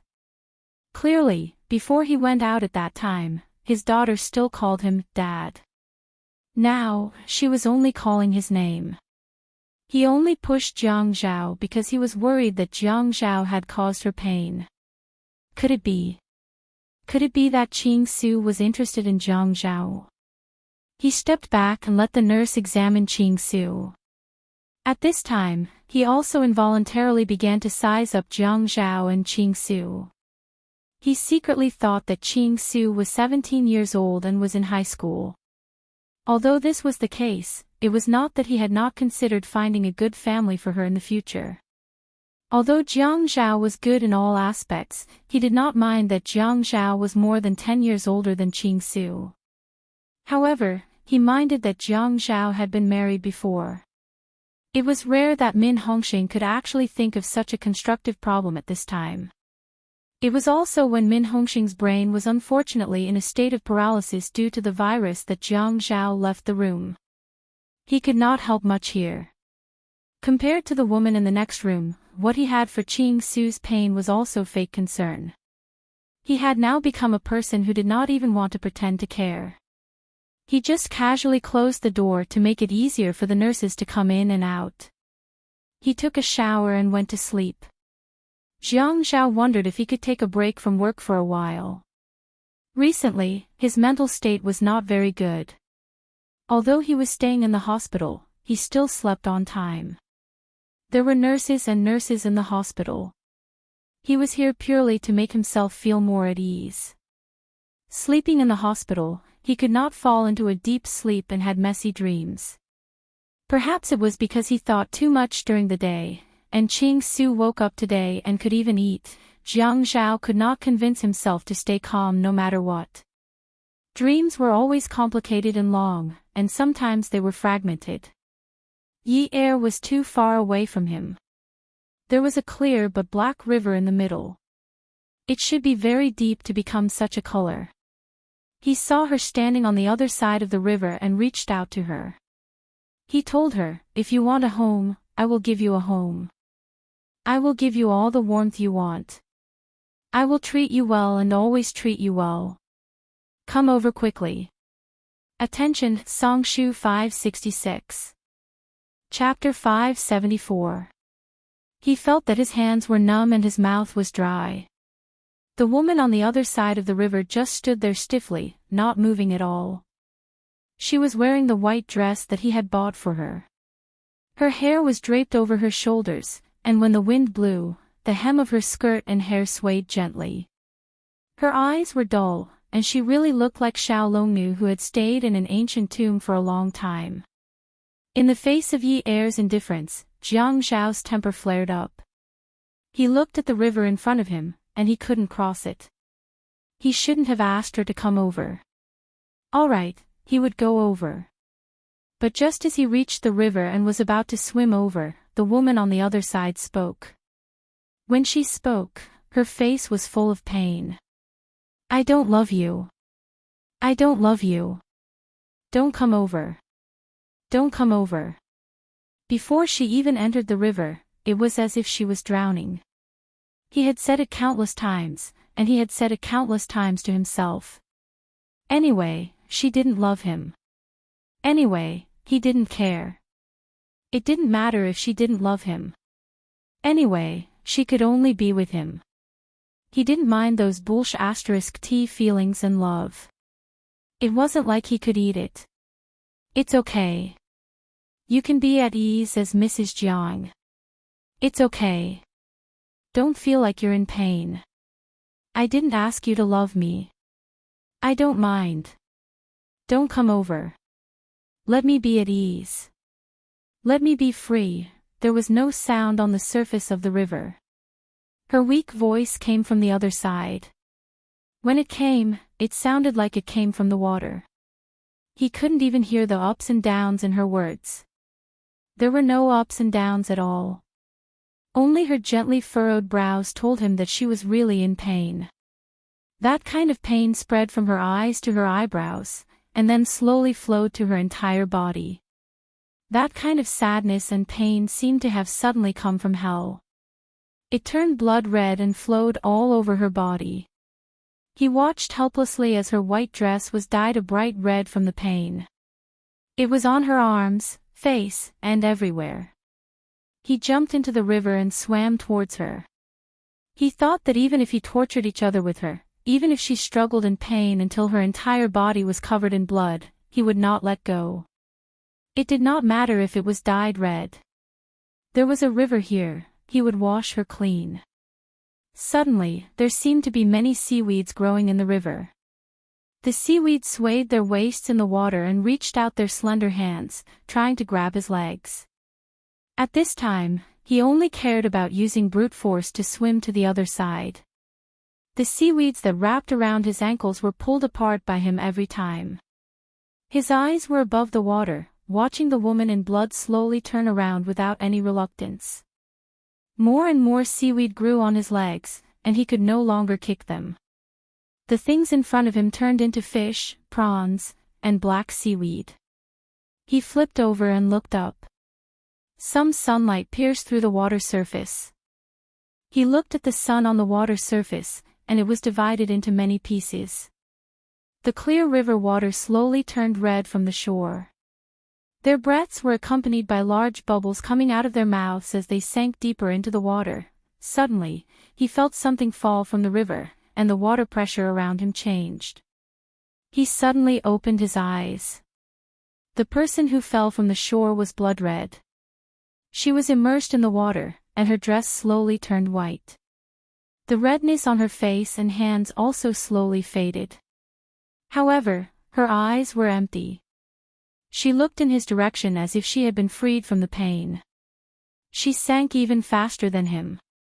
The white dress in the water puffed up, like a cloud floating in the sky. Yun Yi. He called out to her, but his mouth was full of bubbles.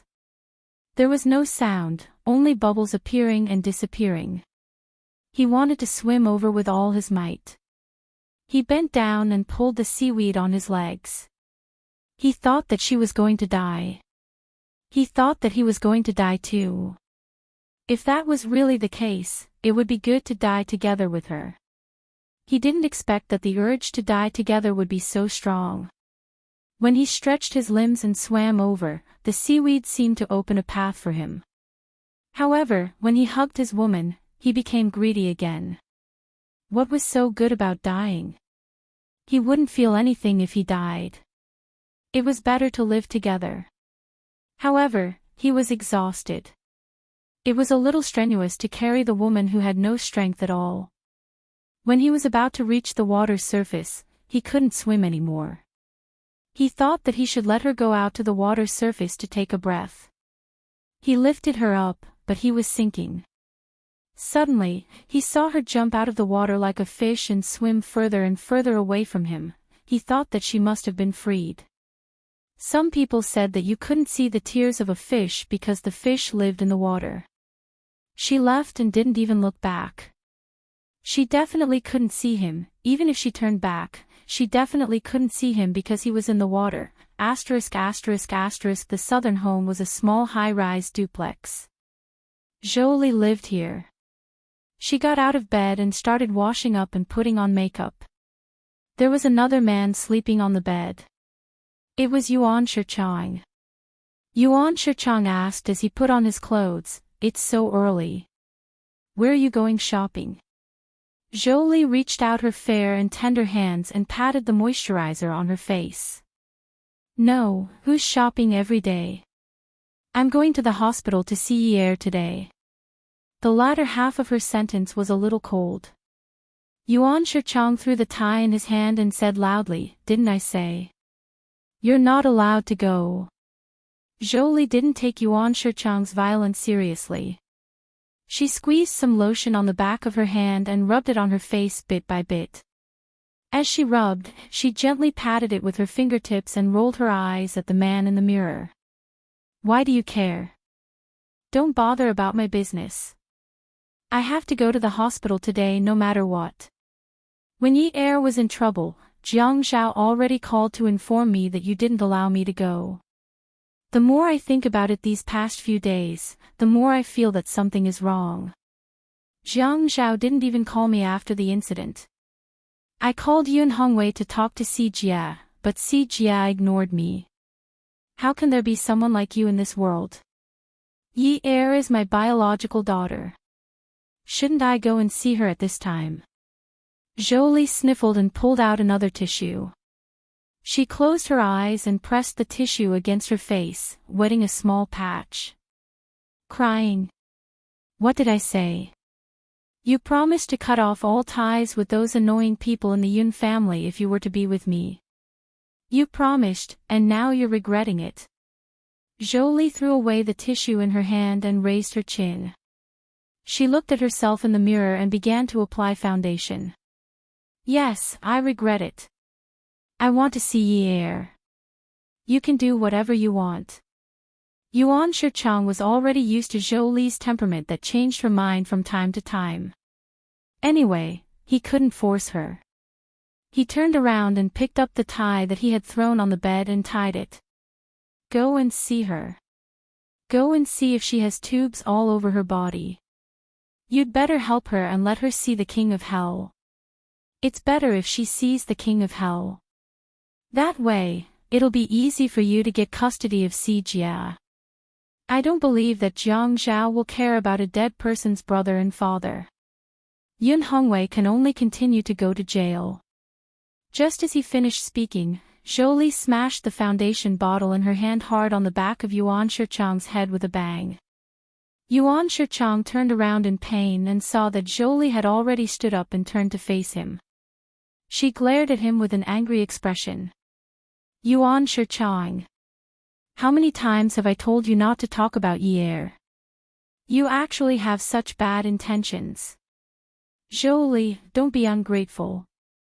Everything you eat and use belongs to me, Yuan Shichang. Yes, fortunately, this house is under my name. Get out of here right now. When Yuan Shichang saw that Zhou was serious, he clenched his fists and stopped being angry. Okay, I was wrong. I shouldn't have talked about your daughter. If you want to see her, then go. This should be fine, right? Just go home early. Zhou turned around and sat down to continue tidying up and putting on makeup. Yuan Shichang reached out and touched the back of his head. There was actually a big bump. This damned woman was really heavy-handed. Jiang Zhao felt as if he had been tied up by seaweed again. He couldn't move at all. He kept looking at the sun above his head. The light was not glaring at all. It was peaceful and serene. The bubbles in his mouth changed from big bubbles to small bubbles that he couldn't see clearly.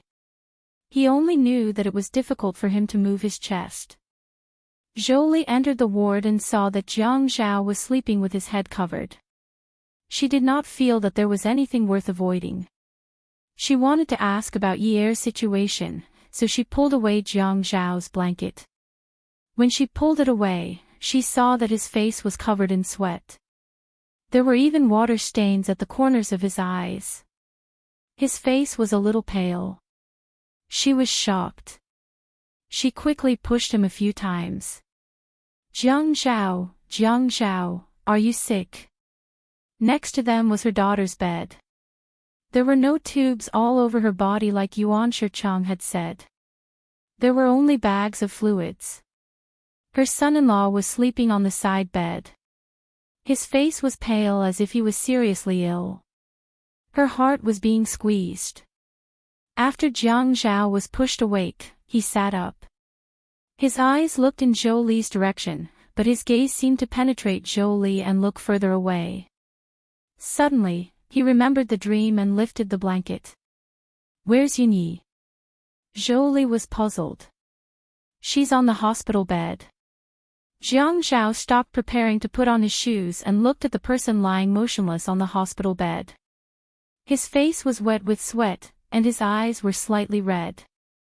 Thinking about the dream, his body suddenly trembled. Before he could put his feet into his shoes, he took 2 steps to the bedside. He reached out and touched her nose. Her breathing was even. It seemed like she was still dreaming. He heaved a sigh of relief. What flashed in front of his eyes was her sad and painful expression. It was still those weak words. She said that she did not want him. His mind was still thinking about the silk dress that had turned blood red. He watched her collapse. She said that she wanted to be free. He started to breathe heavily again, panting heavily. It was clearly just a dream, but the pain in his heart was unbearable. He had heard of some cases where patients with serious illnesses did not want to receive treatment anymore because they could no longer bear the pain caused by treatment. Those people wanted to be free all the time. They wanted to go to heaven where they could be free, without drugs or machines. Was this dream given to him by Yi? But the doctor said that she was fine. She was only in a temporary coma. The doctor said that everything was fine. Until now, she had not undergone any major treatment. The doctor also said that the blood clot in her head did not necessarily require surgery. It could be treated with physical therapy. He did not let her suffer a lot. He also could not bear for her to suffer. What did she mean by free? He reached out and touched the 4 bag by her bedside. It was full again. The nurse must have asked the nurse to come and change it in the middle of the night. He traced the 4 bag down and touched the roller to slow down the drip. He wanted to give her less pain. Other than this, he did not know how to reduce her pain. Perhaps she was really like what Grandpa said. She was conscious. She needed to rest. He did not know where the needle hole on the back of his hand was. She must have felt it. Jiang Zhao, don't cry. Yi will be fine. Zhou was a little angry at Jiang Zhao for not calling her. Later, she realized that his gaze was always on things related to Yi. She did not know where his mind had wandered. She just kept crying and did not make a sound. Jiang Zhao was stunned by Zhou Li's call. When he came back to his senses, he saw that Zhou Li was very blurry. He reached out and touched his face. He did not know if it was sweat or tears. Awesome novel, Xinwu 799. Chapter 575.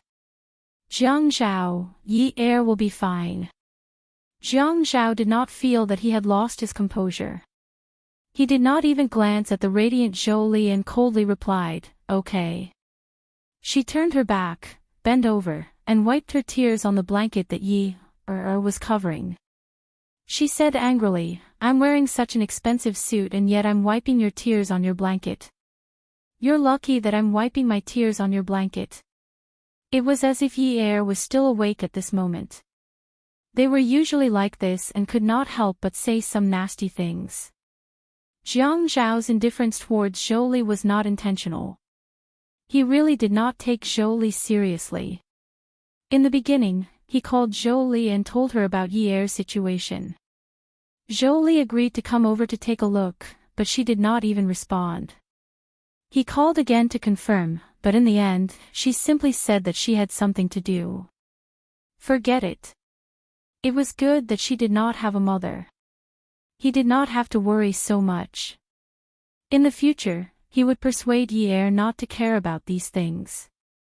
With his father and brother around, he would still feel like a family. How could this woman, Zhou Li, be a woman who could give others warmth? Jiang Zhao, I'm here to see Yi. At this moment, Zhou Li felt that when Jiang Zhao did not respect her, she was actually inferior to a guest standing here. Okay, you see, she's still sleeping. When she wakes up another day, I'll call you. Jiang Zhao leaned over Yi weakly. He really wanted to throw her into the bathtub and give her a good bath. Zhou Li was furious. When Yi was awake in the past, Jiang Zhao would call her mom hypocritically. Now, not only did he ask her to leave, but he also directly used the word you instead. Zhou Li only appeared after such a long time. In Jiang Zhao's eyes, it was only because of Si Jie's custody rights. It really did not make him feel good. His mood was bad enough, really bad.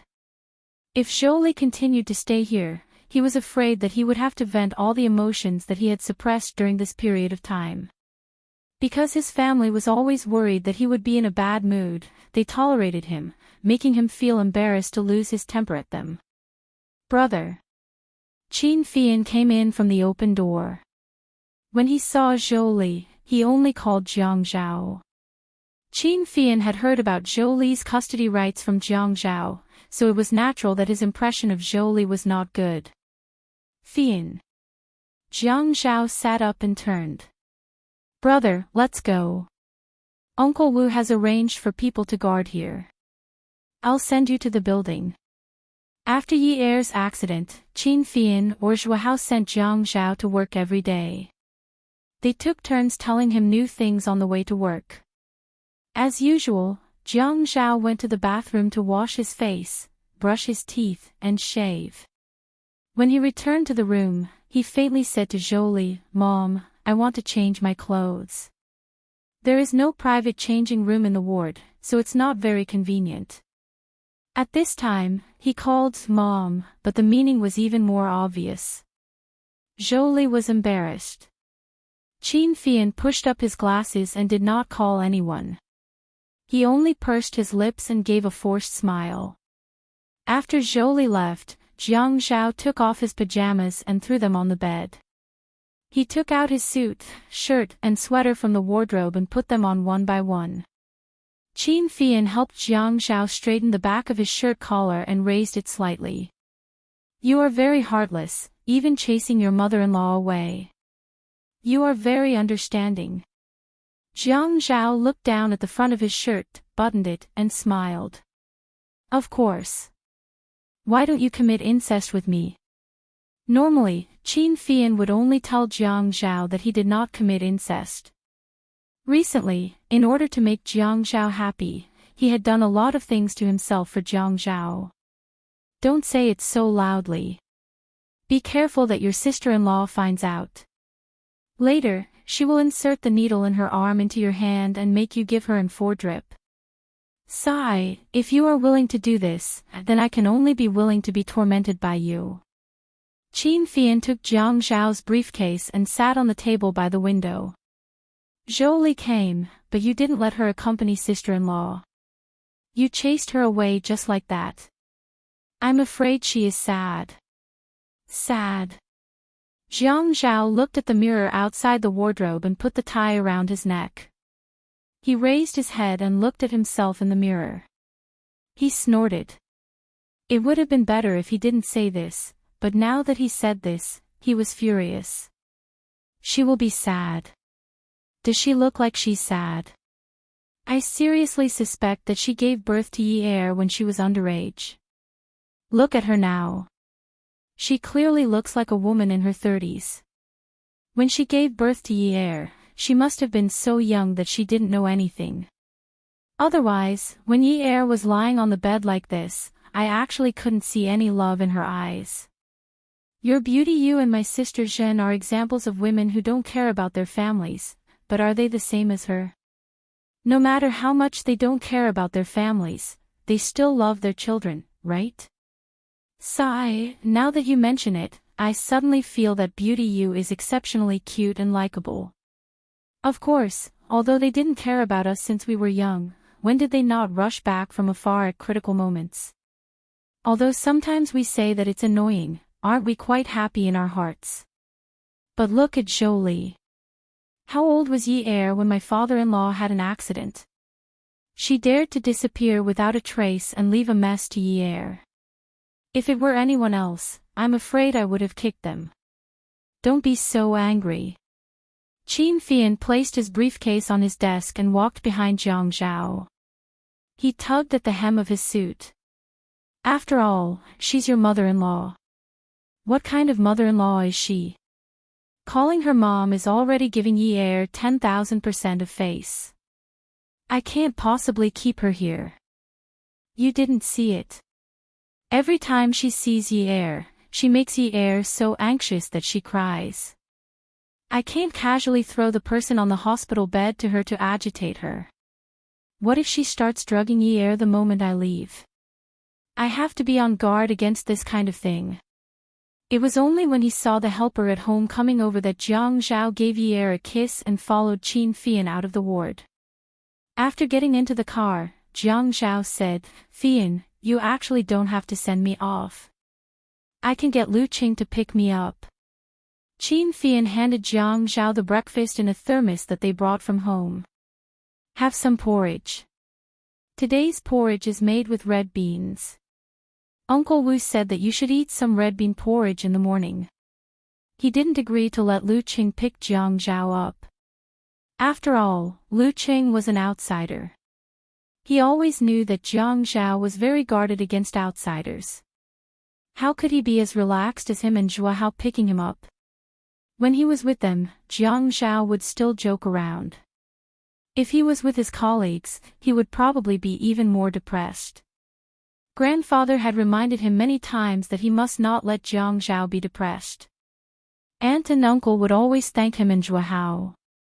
They said that it was good that they had so many brothers. If there was anything, everyone could help. Actually, in private, the elders all complained about Yi Er. It was just that they ran into a wall with Jiang Zhao, so they didn't mention it again. Jiang Zhao wouldn't reject the good intentions of the family. He knew that everyone seemed to be going on with their lives normally, but they were all taking care of his feelings. They just didn't want him to feel burdened if he found out. Opening the lid, Qin Fian started driving. Jiang Zhao began to eat porridge and side dishes. The red beans must have been soaked for an entire night. The beans melted in his mouth very quickly. The diced radish was Jiang Zhao's favorite side dish to eat with porridge. The Qin family's mother would make a big bowl of it every year. The diced radish made a crisp sound in his mouth when he bit it. Qin Fian had been driving slowly. In addition, it was in the morning, so he couldn't go faster even if he wanted to. Jiang Zhao had developed a habit of eating in the car every day. Qin Fian glanced at the man in the passenger's seat at the red light. Sigh, he was really sloppy and scared. If it were in the past, even if you beat him to death, he wouldn't eat in the car no matter how busy he was. Jiang Zhao cared a lot about his image. Now, he didn't care about it at all. Jiang Zhao never ate in the ward. The Qin family would send food to him. Otherwise, he would eat in the car on the way to work. If it was lunch break, he would eat in the lounge. Actually, he didn't deliberately test Jiang Zhao's weakness. It was just that when he sent breakfast to Jiang Zhao to eat in the room that day, he was rejected. After that, he quarreled with Jiang Zhao. In the end, Jiang Zhao's eyes were a little red. He softly choked and said, "In the past, when your sister-in-law was by my side, we would eat together. If she had some awareness and knew that I was eating alone and didn't let her eat, she would be very sad." From then on, Qin Fian didn't bring breakfast upstairs anymore. He just threw it in the car. After getting in the car, he drove alone and ate breakfast alone. After Jiang Zhao finished his breakfast, he closed the lid and put the thermos on the back seat to save space. He wiped his mouth with a tissue and threw it into a small paper bag in the car door. "Fian, last time I told you about the coastline, did you pay attention to it?" Qin Fian nodded. "Yes. Recently, the coastline has been causing trouble. It seems to be getting bigger and bigger." Jiang Zhao leaned back and stretched his back. He hadn't exercised in a long time and felt that his back was very tired. "What else do you know?" Qin Fian knew that Jiang Zhao wouldn't tell him this for no reason. When he glanced over, he just happened to catch a glimpse of the man in the front passenger seat. His handsome face was solemn. He knew that he must have some secrets.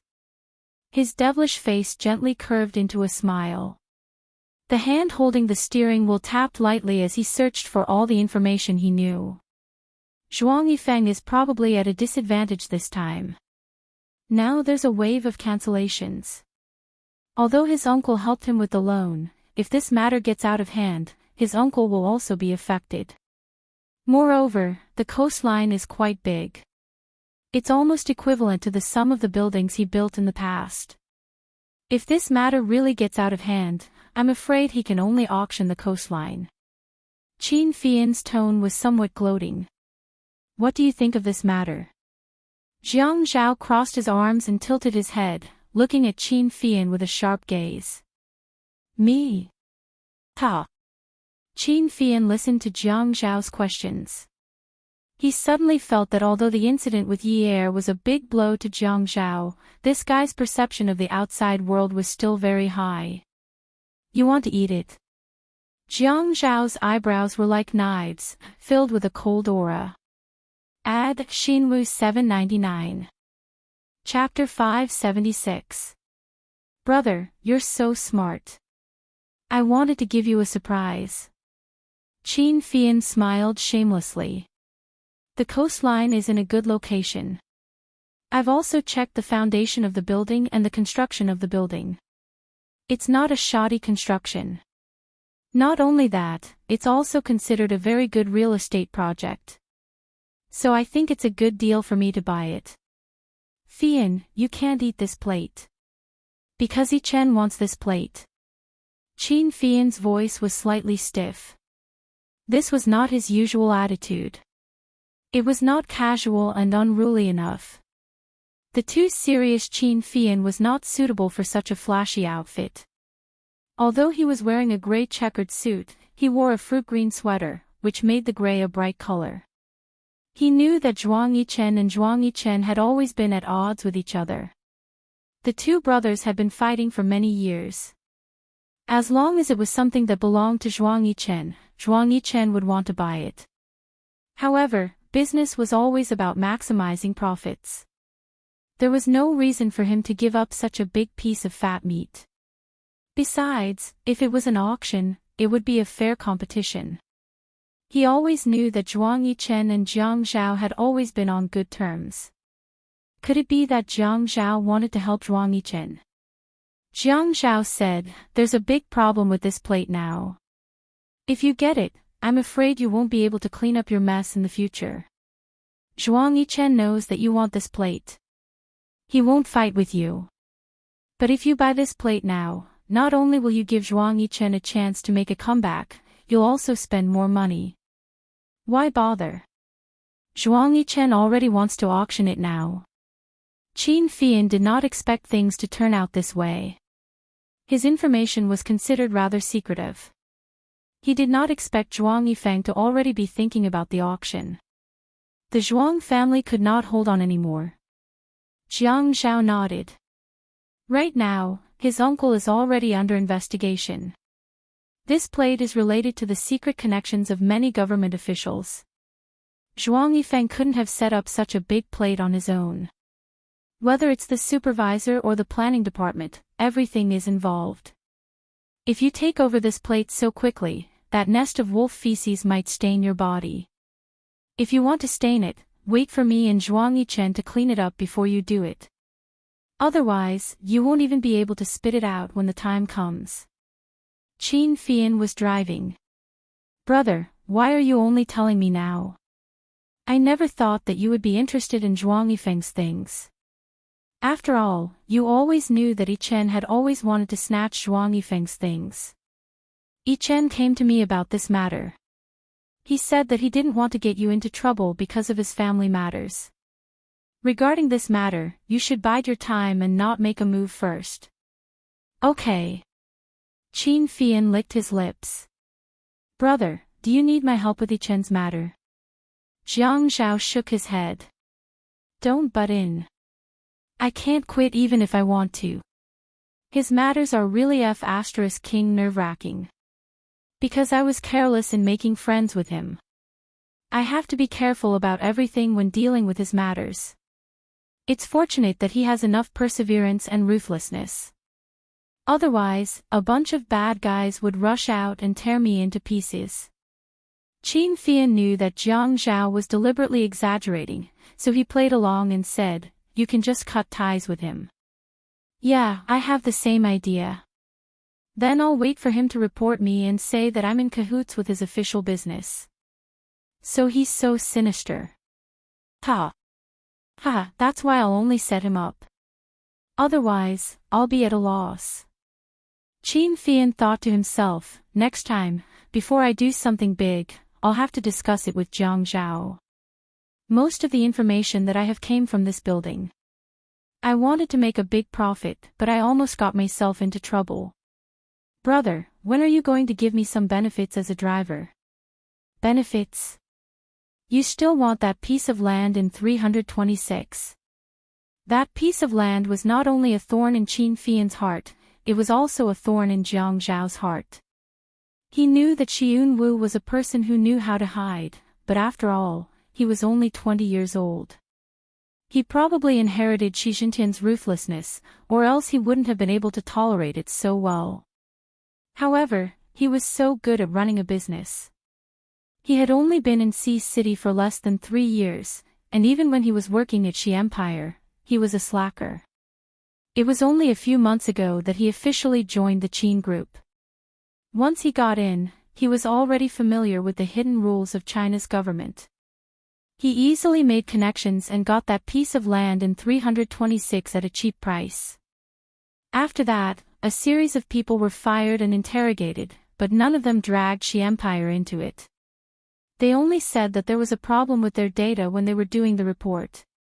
When it came to data, it was possible for one person to make a mistake, but how was it possible for all of them to make a mistake? Based on his methods, it was possible that he could turn a piece of land into the king of the land. He was not to be underestimated.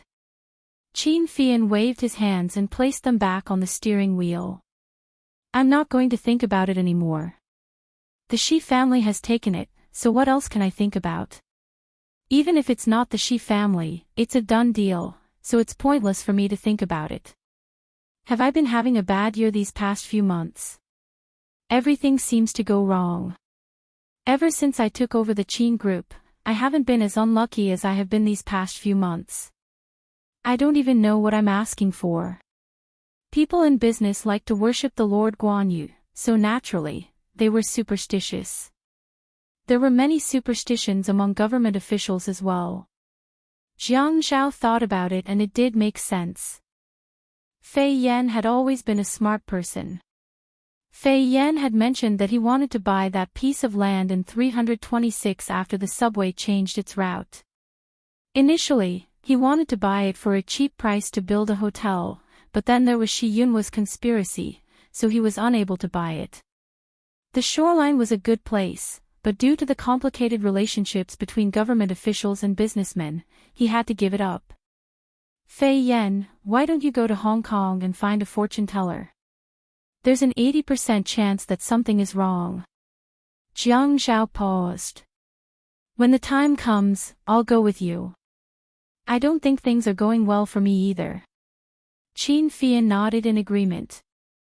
Okay, when sister-in-law wakes up, we'll go together.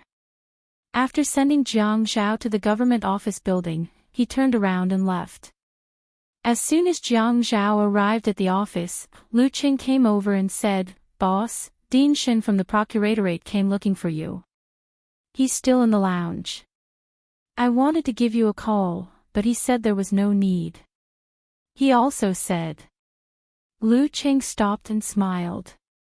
Jiang Zhao was not in the mood to joke around. Joking with Fei Yan was a different matter. It was just to comfort a family member. What else did he say? Lu Qing shook his head and smiled helplessly. He said, since you're on time for work, if you dare to be late, he'll report you. He'll say you didn't show up or left your post without permission. When Jiang Zhao heard this, he couldn't help but laugh. I'll go invite him myself. Who knew that as soon as he said this, the office door was pushed open. Shen Kai was in a suit. When he saw Jiang Zhao, he smiled rudely and said, invite what? I'm here to catch the party atmosphere. Yo, I'm not late. Looks like if I want to extort you, I'll have to work a bit harder. Beauty novel, Xinwu 799. Chapter 577. It's rare for Shinkai to be so carefree when he enters the mayor's office. Jiang Zhao raised his eyebrows and said to Lu Qing, "Help me pour a cup of coffee for Mr. Shin." Lu Qing turned to Shinkai, who had entered the office and was sitting on the sofa. "Mr. Shin, do you want tea or coffee?" "Coffee. Your boss is too honest. That tea must be the 10 renminbi Qting tea. I don't want to drink it." Jiang Zhao smiled. "Qting tea is very good. It's detoxifying." Shinkai immediately shook his head and said, "That won't do. I still have to keep the poison and fight poison with poison." "Ha." Lu Qing placed the coffee on the coffee table in front of Shinkai and left. Shinkai shrugged. "Why did you come to work so early? It's not good to be so strict. You should give your subordinates a chance. If not, it will be too difficult for them to get promoted. You need to give this seat to them." Jiang Zhao walked to the reception area and took the cup of tea that Lu Qing had brewed for him. He sat opposite Shinkai and said, "I will move my seat. You can go upstairs and find an empty seat for me." "Ha. You can't just pull me down and let you sit up." "Ha. It's hard to say." Shinkai raised his eyebrows confidently. The corners of his mouth curled up into a smirk. He said the 2 words slowly. At this time, he held the coffee on the table in his hand. The tip of his nose wandered above the thick white porcelain cup. His eyelashes drooped, and his gaze fell on the white smoke curling up from the coffee. He inhaled and took a sip with enjoyment. He couldn't help but praise, "Very good coffee. Where did these beans come from? If it were made by a better coffee maker, I'm afraid the taste would be even richer." After saying that, Shinkai took another sip. Jiang Zhao knew Shinkai was trying to change the topic. "Grandpa's friend gave it to him. I don't even know who gave it to him. Grandpa doesn't drink coffee, so he gave it to us. If you like it, you can have it. I usually drink a lot of tea." "Ha. That's not good. But I know you don't drink coffee. It's not like I'm taking it away from you." Jiang Zhao nodded. "When did you become so polite?" "It's not like you. I can't help it. I've been in this circle for a while and I've forgotten that I don't need to be polite with you." "Ha, then I'll take all of your beans away, not leaving a single one behind. Don't tell others that I robbed you." "Oh, you are getting more and more powerful. Are you still afraid of people calling you a bandit?" "Ha. Don't mention what happened in the past. Don't mention it." After Shinkai finished a cup of coffee, Jiang Zhao didn't ask him why he was here. They just had a simple chat. Shinkai asked, "Are you really calm, or are you just pretending?" "Why? You didn't hear anything?" Jiang Zhao's eyes narrowed slightly as he asked, "What rumor?"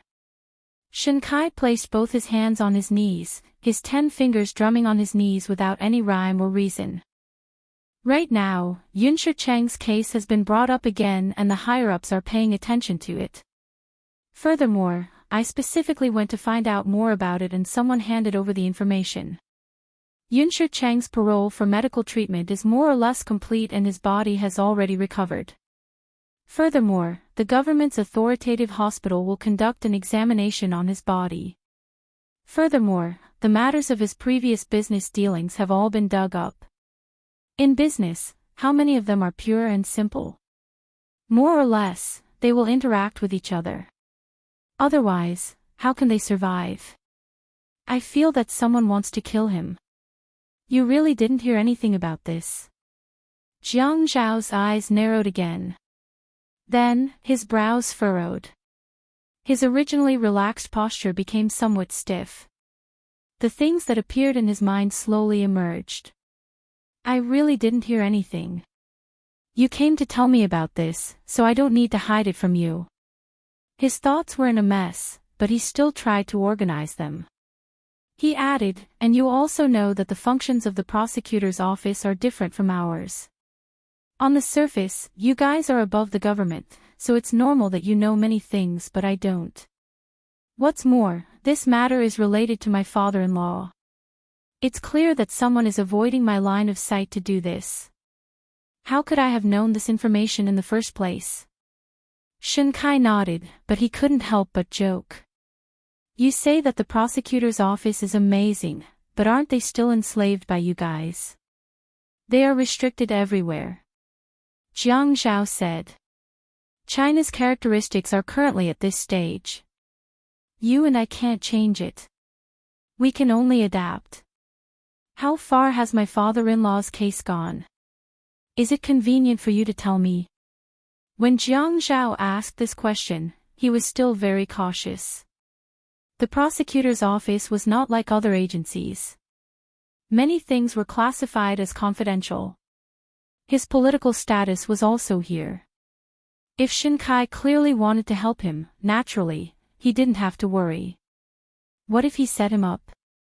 If he asked about some of the prosecutor's office's secrets, wouldn't he be looking for trouble for himself? You're still so guarded against people. If I didn't plan to tell you, would there be any point in coming here early in the morning and failing to extort you? Shinkai said unhappily. I'm not being guarded. I'm just afraid that it'll be difficult for you. Shinkai shrugged and looked like he didn't care. What's difficult about it? Everyone is mutually beneficial. There's no such thing as difficult or not. I don't think I'm a good public servant, and I don't think you are either. We're just using these resources to benefit our families. At the same time, we're also using these resources to benefit the people of High City. The biggest advantage is that we're not considered heartless officials. At the very least, we're in our positions and have done our jobs. So it's more convenient to tell you some things. You're also very easy to understand. Jiang Zhao admired Shinkai's straightforwardness. However, Shinkai wasn't someone who was like this to everyone. He would only negotiate with you as quickly as possible when he had a clear understanding of the other party's trump card. This was because there was no need to probe too much. Shinkai was a person who had very sharp eyes and was very efficient in doing things. Jiang Zhao asked, is there any way to salvage the situation? The hospital Yi Er was in was a high-end private hospital, so the servants were sometimes a little relaxed. After all, what could happen in a place like this? Everything has a meter display. His mother was sleepy at noon, so she lay on the table by the window to sleep. Not long after, she fell asleep. The door of the ward wasn't locked from the inside. A nurse in a pink nurse's uniform lowered her head and pushed a trolley into the room. This nurse looked taller than the average nurse. Although she was thin, her frame wasn't small. Her facial features were a little stiff, and she looked a little awkward. The two-tiered trolley stopped at the head of Yi Er's bed. The nurse glanced at the 4 bag. Although there was still half a bag of 4 fluid left, she removed the 4 bag with a cold look in her eyes. She placed the remaining 4 bag on a white porcelain tray in the trolley and hung the 4 bag from the other tray on the tray. After hanging the 4 bag, she looked at the woman lying on the bed, whose eyelashes didn't move at all. The corners of her mouth curled up ferociously. She reached out and touched the rollers to adjust the flow to the maximum. Then, she turned around indifferently and pushed the trolley out of the ward. His father was woken up by a series of clanking sounds. When he woke up, he rubbed his eyes. What's that sound? Then, he heard someone vomiting. It sounded like someone was in pain. When he turned around and found the source of the sound, he was scared half to death. Yi Er's eyes were closed. Her face was covered in fine beads of sweat. She kept vomiting and convulsing. What came out of her mouth was sticky white fluid. The fluid flowed down her cheeks and chin. Her hair and neck were all wet. There was also a large wet patch on her pillow. Her body probably moved because of the movement from vomiting. The floor stand beside her had fallen over. The needle on the back of her hand was bleeding. Her hand was hanging by the side of the bed. Blood dripped down. It was just a needle hole. Why was there so much blood? Was the wound strained by the needle? She quickly ran over to get a towel to clean up the vomit. As she shouted for the nurse, she took out her phone and called Jiang Zhao. When she called, she was trembling in fear. She knew that Jiang Zhao probably wanted to kill someone. Her voice trembled and sounded like she was about to cry. Young Master Zhao, it's bad. It's bad. Young madam is in big trouble. Jiang Zhao was talking to Shinkai when his phone rang. He looked at the number and raised his phone gently. He said to Shinkai, "I'll take this call first." Shinkai raised his hand and said, "It's okay. You take it first." When the call was picked up, it was the familiar voice of his mother, but she was already crying. Young Master Zhao, it's bad. It's bad. Young madam is in big trouble. She's vomiting and convulsing. He just told Shinkai that it was an emergency and ran out of the building.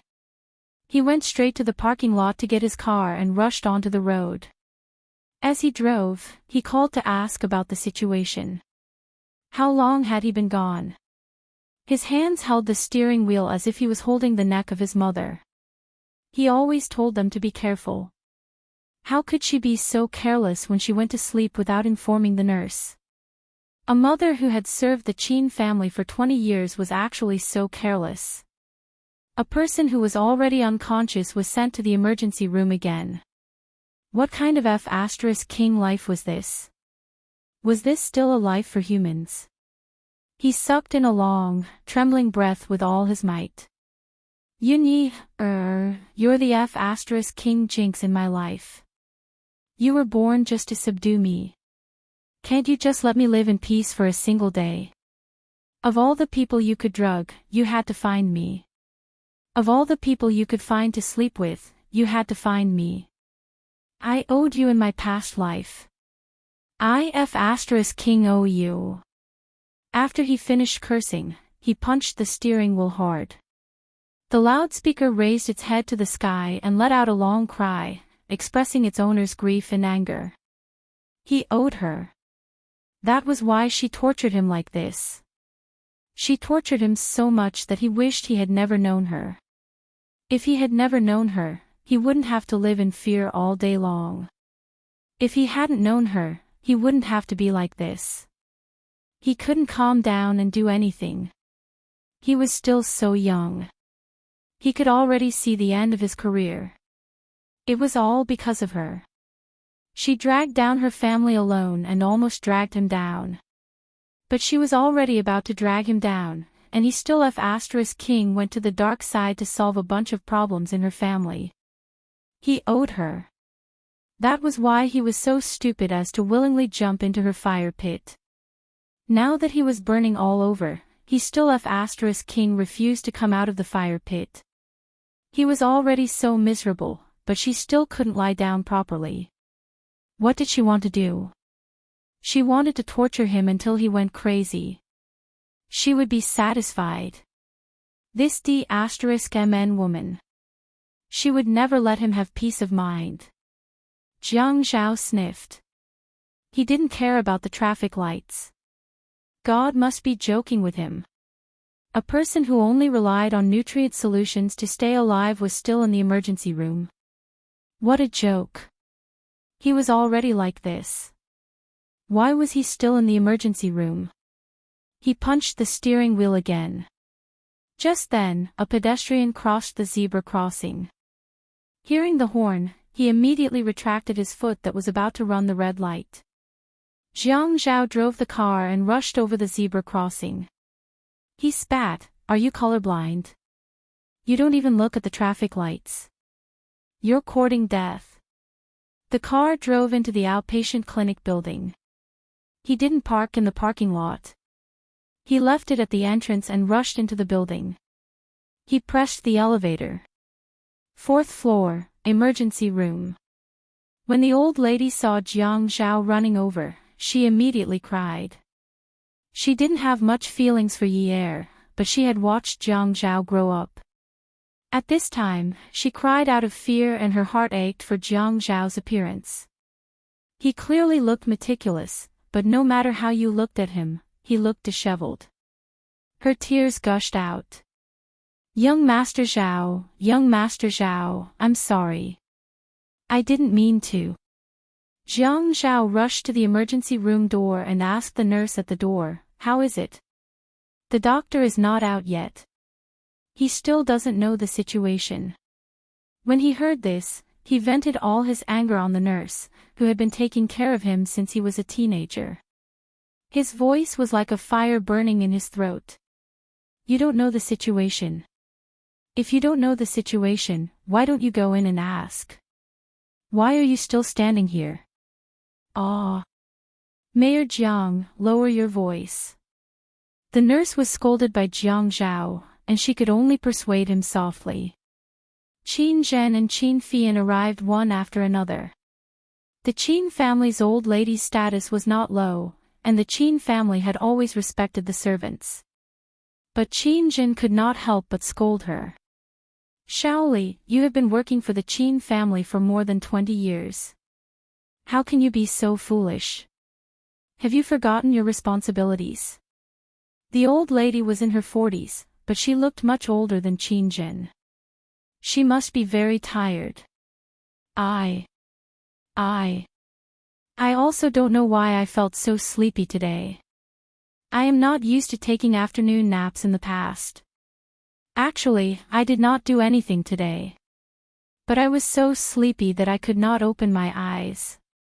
My head was on the table, and I wanted to sleep. Although Qin Zhen was young, she was also in her 50s. When she was stern, she would scold her. Stop looking for excuses. You caused such a big mistake, and you still want to find excuses. Qin Fian pulled the agitated Jiang Zhao back. He wanted to distract him. Over the phone, Auntie Li said that sister-in-law kept vomiting and even pulled down the floor stand. Brother, wasn't sister-in-law unconscious all this while? How can she pull down the floor stand and vomit? What's wrong with her? Jiang Zhao rubbed his face. I don't know. When he let go of Feng Yu, he stared at the nurse at the door of the emergency room. What's the reason? Even if our helpers did not notice the patient's abnormality in time, you all still don't know what's wrong with her. The nurse did not know what was going on. She was still in the emergency room, and they did not know what was going on. She explained timidly. Mayor Jiang, I don't know. It's true. I am just waiting here to inform the attending doctor or run errands to the blood bank. But from Mrs. Zhang's reaction, I feel that she should be resisting the medication. The nurse was not very experienced, and she quickly told Feng Yu what she thought. Jiang Zhao immediately turned and looked at Qin Fian. Qin Fian quickly ran to the hospital and found Yer's ward. There were still bags of medication on the floor. Maybe they did not have time to clean up the mess earlier. Feng Yu took the list of medication from the bookshelf at the end of the bed and compared it with the medicine bottle on the table. He repeated the same thing twice and took out his phone to take a photo of the list and the medicine bag. Returning to the resuscitation room, he told Jiang Zhao about some of the abnormalities he had discovered. Jiang Zhao raised his hand and pressed against his forehead. The door of the emergency room suddenly opened, and Jiang Zhao regained his senses. He walked over and stood in front of the doctor. The doctor was wearing latex gloves, a blue disposable cap, and a surgical mask. He asked coldly. What's the reason? The doctor looked at Jiang Zhao.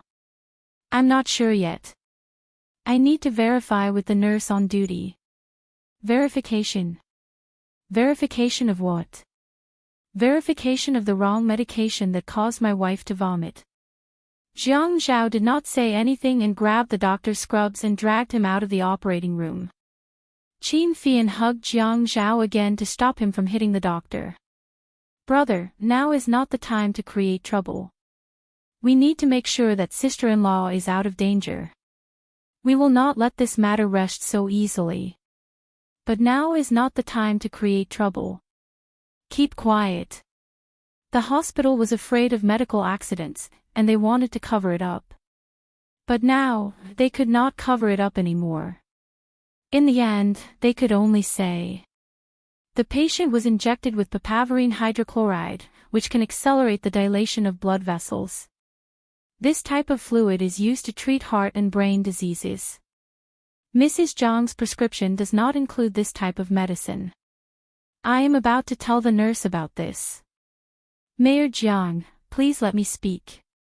The doctor looked at the nurse at the door. Call the head nurse over. What Jiang Zhao had was brute force. Right now, he felt like he was a person who had been forcefully injected with some kind of evil force. He could not control this kind of power, and if he did not vent it out, he would go berserk and die a horrible death. But Qin Fian also used his strength to control him. Mayor Jiang, Mrs. Jiang is fine now. Although the wrong medication had caused her to vomit, luckily she was rescued in time. She might wake up because of her reaction. Jiang Zhao, who was being hugged by Qin Fian, was stunned. The evil energy in his body seemed to be controlled temporarily. He looked at the doctor and asked, "Is what you said true?"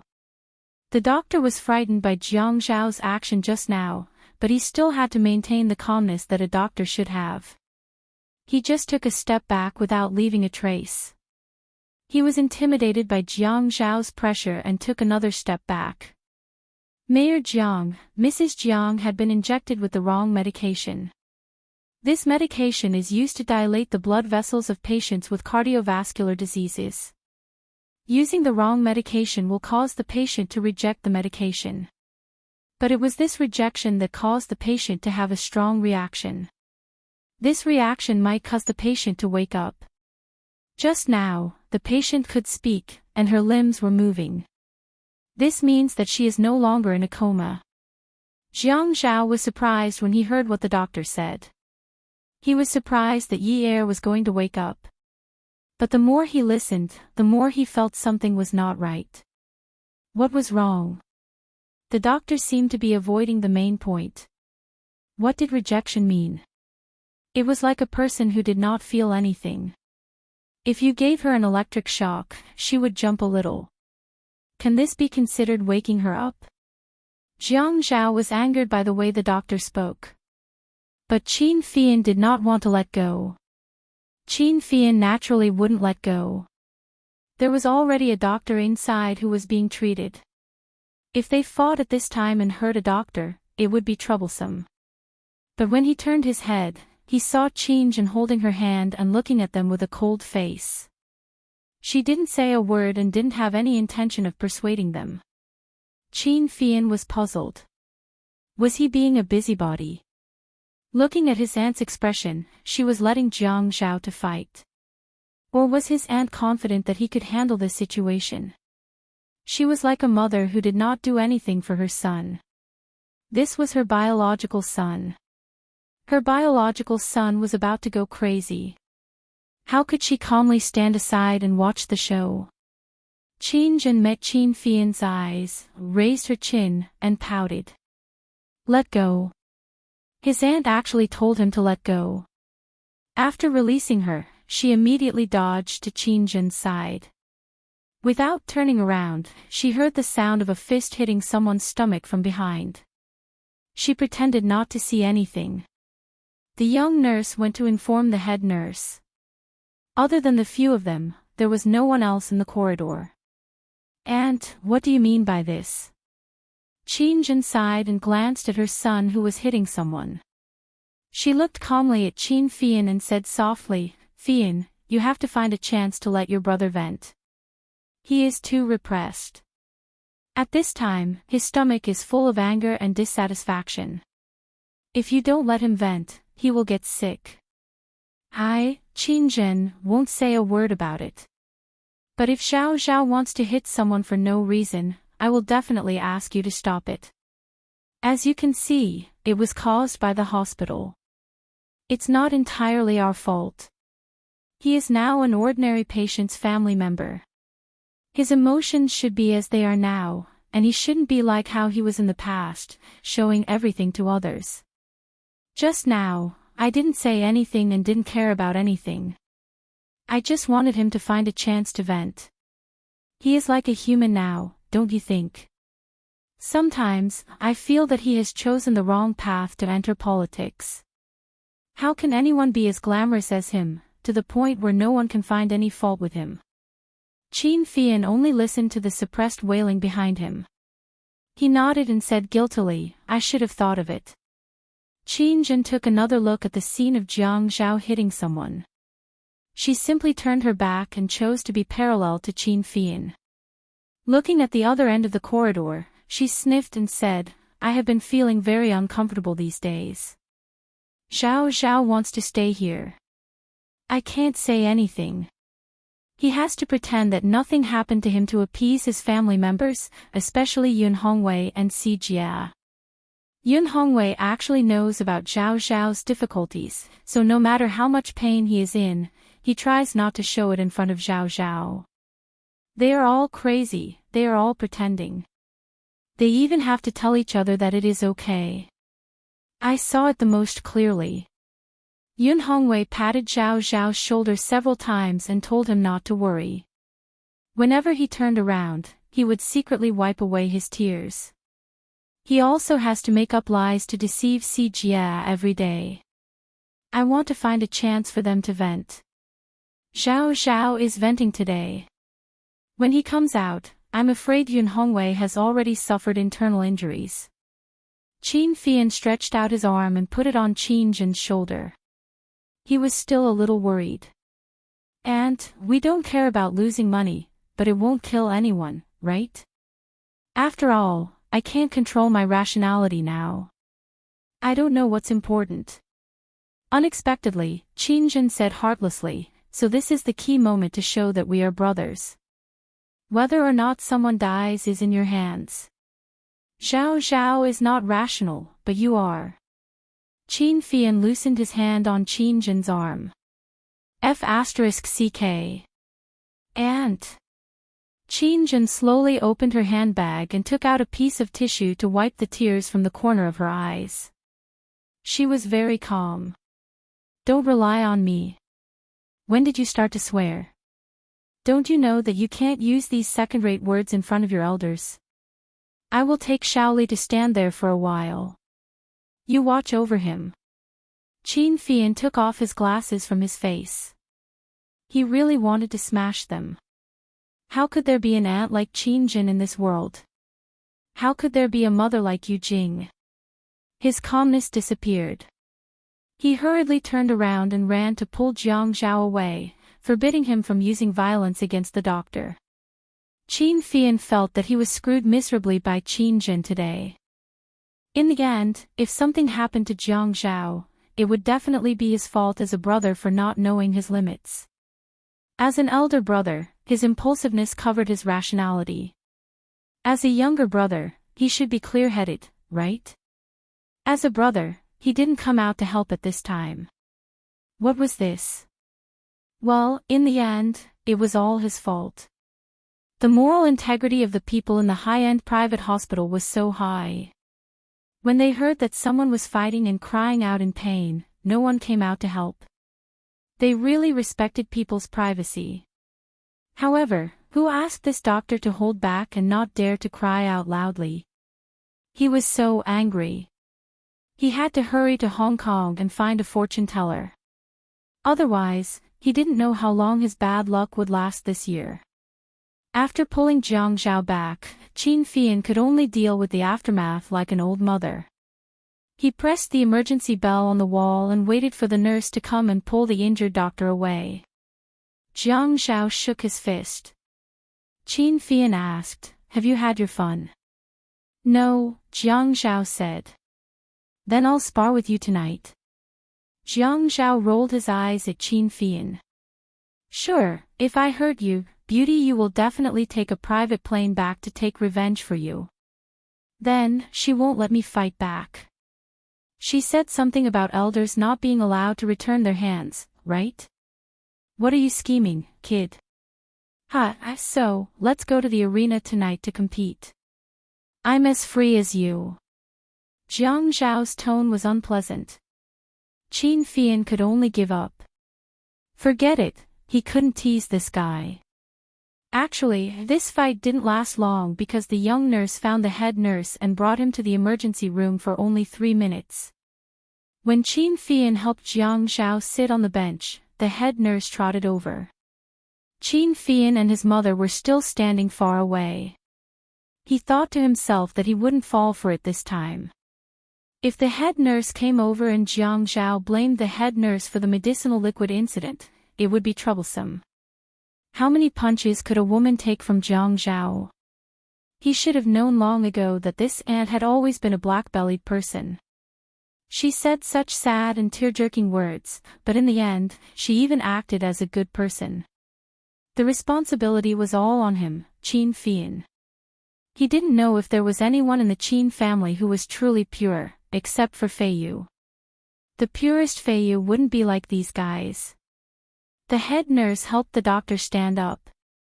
She looked at Jiang Zhao's action of shaking his hand and thought about what the young nurse had said to her along the way.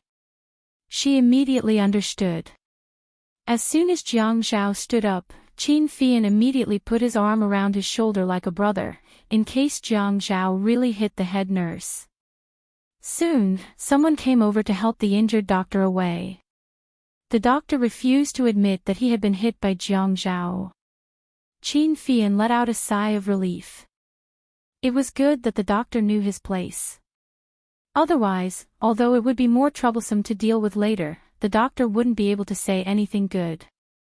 When Xia Qian and Qiu Xiaoya arrived, Jiang Zhao was coldly questioning the head nurse with a dark expression. How did you manage the distribution of the medicinal liquid? How could my wife's bag be wrong? Jiang Zhao's voice grew louder as he spoke. You're holding a fresh life in your hands. Don't you know that you're disregarding human life by simply giving it to the patient? My wife was already unconscious, and all of you gave her the medicinal liquid meant for people with cardiovascular problems. What's wrong with that? She was so agitated that she vomited, and her blood was flowing rapidly. Is this considered as having a reaction? All of you are trying to kill her. Mayor Jiang, please calm down. We will definitely find a solution. Furthermore, this matter has not been investigated thoroughly, and it's not right for you to jump to conclusions. The patient's condition is not good, and anything can happen. We are a hospital, and our job is to save lives. But we cannot guarantee that everyone who enters the hospital will be discharged safely.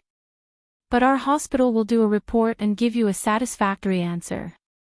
The head nurse was a little self-righteous. She also used the official tone that a hospital should have. She could have used a softer tone, but her tone and choice of words were clearly a little sharp. Besides, she also had relatives in the municipal party committee. What was she afraid of? Qin Fian held on to Jiang Zhao, whose veins were twitching. But he did not hold back Qiu Xiaoya, who had just walked over from behind. A slap landed on the head nurse's face. The head nurse immediately covered her face. This was a private hospital, and anything could happen. But this woman in front of her had slapped her, and she did not dare to slap her back. Qiu Xiaoya was wearing a pair of 8-inch high heels, a short black silk skirt in winter, and a coat over it. Her fashionable black satin short hair was tucked behind her ears, revealing a charming face. Her expression was cold as she crossed her arms in front of her chest and snorted. What did you say? Who are you saying is jumping to conclusions? Even I, who had just arrived, know what happened, and you are still saying that this matter is not clear. Tell me, what should I do to make this matter clear? You said that the patient's condition is not good, so anything can happen to her. Is it normal for her to vomit after receiving the wrong medicine? Attention, Songshu 566. Chapter 578. Xia Qian, come here. Tell the head nurse what she said just now. Which of those words are wrong? Which ones are not pleasant to hear? Xiaoya looked at the head nurse. Don't glare at me like that. Don't try to reason with me. I don't want to reason with you right now. If you have the guts, try and slap me back. Xiaoya didn't know why she was so angry today. Perhaps she really hoped that the head nurse would be proud enough to slap her back. She really wanted to know if that person would rush out to avenge her if she was slapped outside. Sigh, what was she thinking? Qin Fian was stunned. Women were indeed impressive. Well, it was true that he couldn't let Jiang Zhao do this. Qiu Xiaoya didn't have much strength. At most, she would only leave a few fingerprints. He then looked at Xia Qian, who was standing behind Xiaoya. He suddenly thought of stinky tofu and wanted to vomit. Jiang Zhao's emotions also calmed down a little. Qin Zhen, who was watching from a distance, said to the old lady, "What a fierce girl. She's quite likable." Xia Qian, who was dressed casually, walked over to the head nurse with her phone in hand. Compared to Xiaoya's arrogance, Xia Qian appeared calm and cultured. She smiled, but she didn't want to smile at all. She couldn't smile. Just now, she happily ran to the ward to look for Yi Er, only to find the room in a mess. Ever since Yi Er's accident, she and her sister came over almost every day to check on Yi Er's condition. Although she hadn't changed for the better, at least she hadn't changed for the worse. Yi Er had told her that she used to be very good at dancing and had won a few awards. Although they had never seen Yi Er dance properly after they started hanging out, she still believed that she had the talent. So every time she came over, she would bring her some songs to listen to. However, she was afraid that Jiang Zhao would say that she was meddlesome, so she always chased Jiang Zhao out of the ward. When she was alone with Yi Er, she would put her MP3 earphones into Yi Er's ears and put one in herself. At this time, she could fully display her ability as a host. She would listen to the music while telling Yi Er a story. At which part of the music, Liang Shanbo discovered Zhu Yingtai's secret? At which part, Liang Shanbo died? When did he turn into a butterfly? She always felt that she had the ability to help Yi Er wake up faster. Yi Er was a lonely person. She knew that Yi Er needed friends. She had always known that Jiang Zhao did not like her in the past, but Yi Er would always protect her image in front of Jiang Zhao. Perhaps this was what friends were like. Yi Er was kidnapped and injured. Although the people outside didn't know, she still knew. As Yi Er's friend, she hoped that Yi Er would get better soon. During this period of time, she came over almost every day, but the person lying on the bed was gone. When she asked the nurse, she was told that the patient had been sent to the emergency room for a while. She was anxious and angry. She did not believe it at first. How could it be? A person who slept like a pig was sent to the emergency room. She felt that if her thoughts continued to drift, she would be so angry that she would hit someone like her sister. That wasn't very good. Hitting someone was wrong. Since someone had become the bad guy, she could only step out and be the good guy. She suddenly felt that she was very smart at critical moments. She wasn't stupid at all. She looked at the head nurse and smiled politely. "I'm sorry, my phone was recording just now. You said that you did not investigate this matter clearly. But from what we heard from Mayor Jiang, we know that your hospital had used the 4 solution for the cardiovascular patient as a nutrient solution for the unconscious Mrs. Jiang. This is the truth. If you say that this is not the truth, then Mayor Jiang is slandering your hospital. What do you think? Is Mayor Jiang telling the truth or slandering your hospital?" The head nurse was stunned. She did not dare to say anything. This was a recording. Who were these people? She knew Qiu Xiaoya. She was a famous fashion designer. These few years, she was very arrogant in High City. No one knew who was backing her. But who was this Xia Qian? If she admitted that this was the truth, it would mean that there was a medical malpractice in the hospital. But if she denied, it would be slandering Mayor Jiang. The head nurse felt that she was in a difficult position. You can't just listen to one side of the story. Xia Qian continued. You think that Mayor Jiang is only telling one side of the story? Are you saying that he is slandering you? He is now a patient's family member. No matter if he is questioning you, you should not reply to him with that attitude. Don't say that his wife is in trouble. Mrs. Jiang is also our friend. When she heard your explanation, she was also furious. My sister said that what you said is not right and not nice to hear. From my point of view, what you said is not right and not nice to hear. The head nurse was not afraid of Jiang Zhao earlier because she felt that she had relatives in the municipal party committee, and Jiang Zhao would not dare to do anything rash. But now, these two girls were making her speechless. She did not know how to answer them. If she did not answer them, it would mean that she was admitting to it. No, she cannot stay here any longer. She needs to find someone who has the right to speak. She cannot bear the responsibility of spouting nonsense. The door of the emergency room was opened again. The soundproofing inside was very good. Those who wanted to go in had to ring the bell. This way, the doctors could focus on saving the patient. Those who came out did not know what had happened outside. When the person saw Jiang Zhao, he pulled down his mask. It was the deputy director of the hospital. He said politely, Mayor Jiang, you are here. Mrs. Jiang's condition is good now. She has regained consciousness. But because she was given the wrong medicine, we still need to observe her for a while. I have to find out the truth about this matter. He looked at the head nurse who had finger marks on her face and frowned. The head nurse is here. Call the nurse who was on duty to give Mrs. Jiang the 4-drip to the office. Jiang Zhao walked over and did not pursue the matter of the medicine. He asked the deputy director, she's awake. Is it similar to the final radiance of the setting sun? When Xia Qian heard this, her heart skipped a beat. She looked at Xiaoye in panic. Xiaoye pulled her hand. Don't worry. Xia Qian's friend must be a cat with 9 lives. Sister, you should speak more pleasantly during this period of time.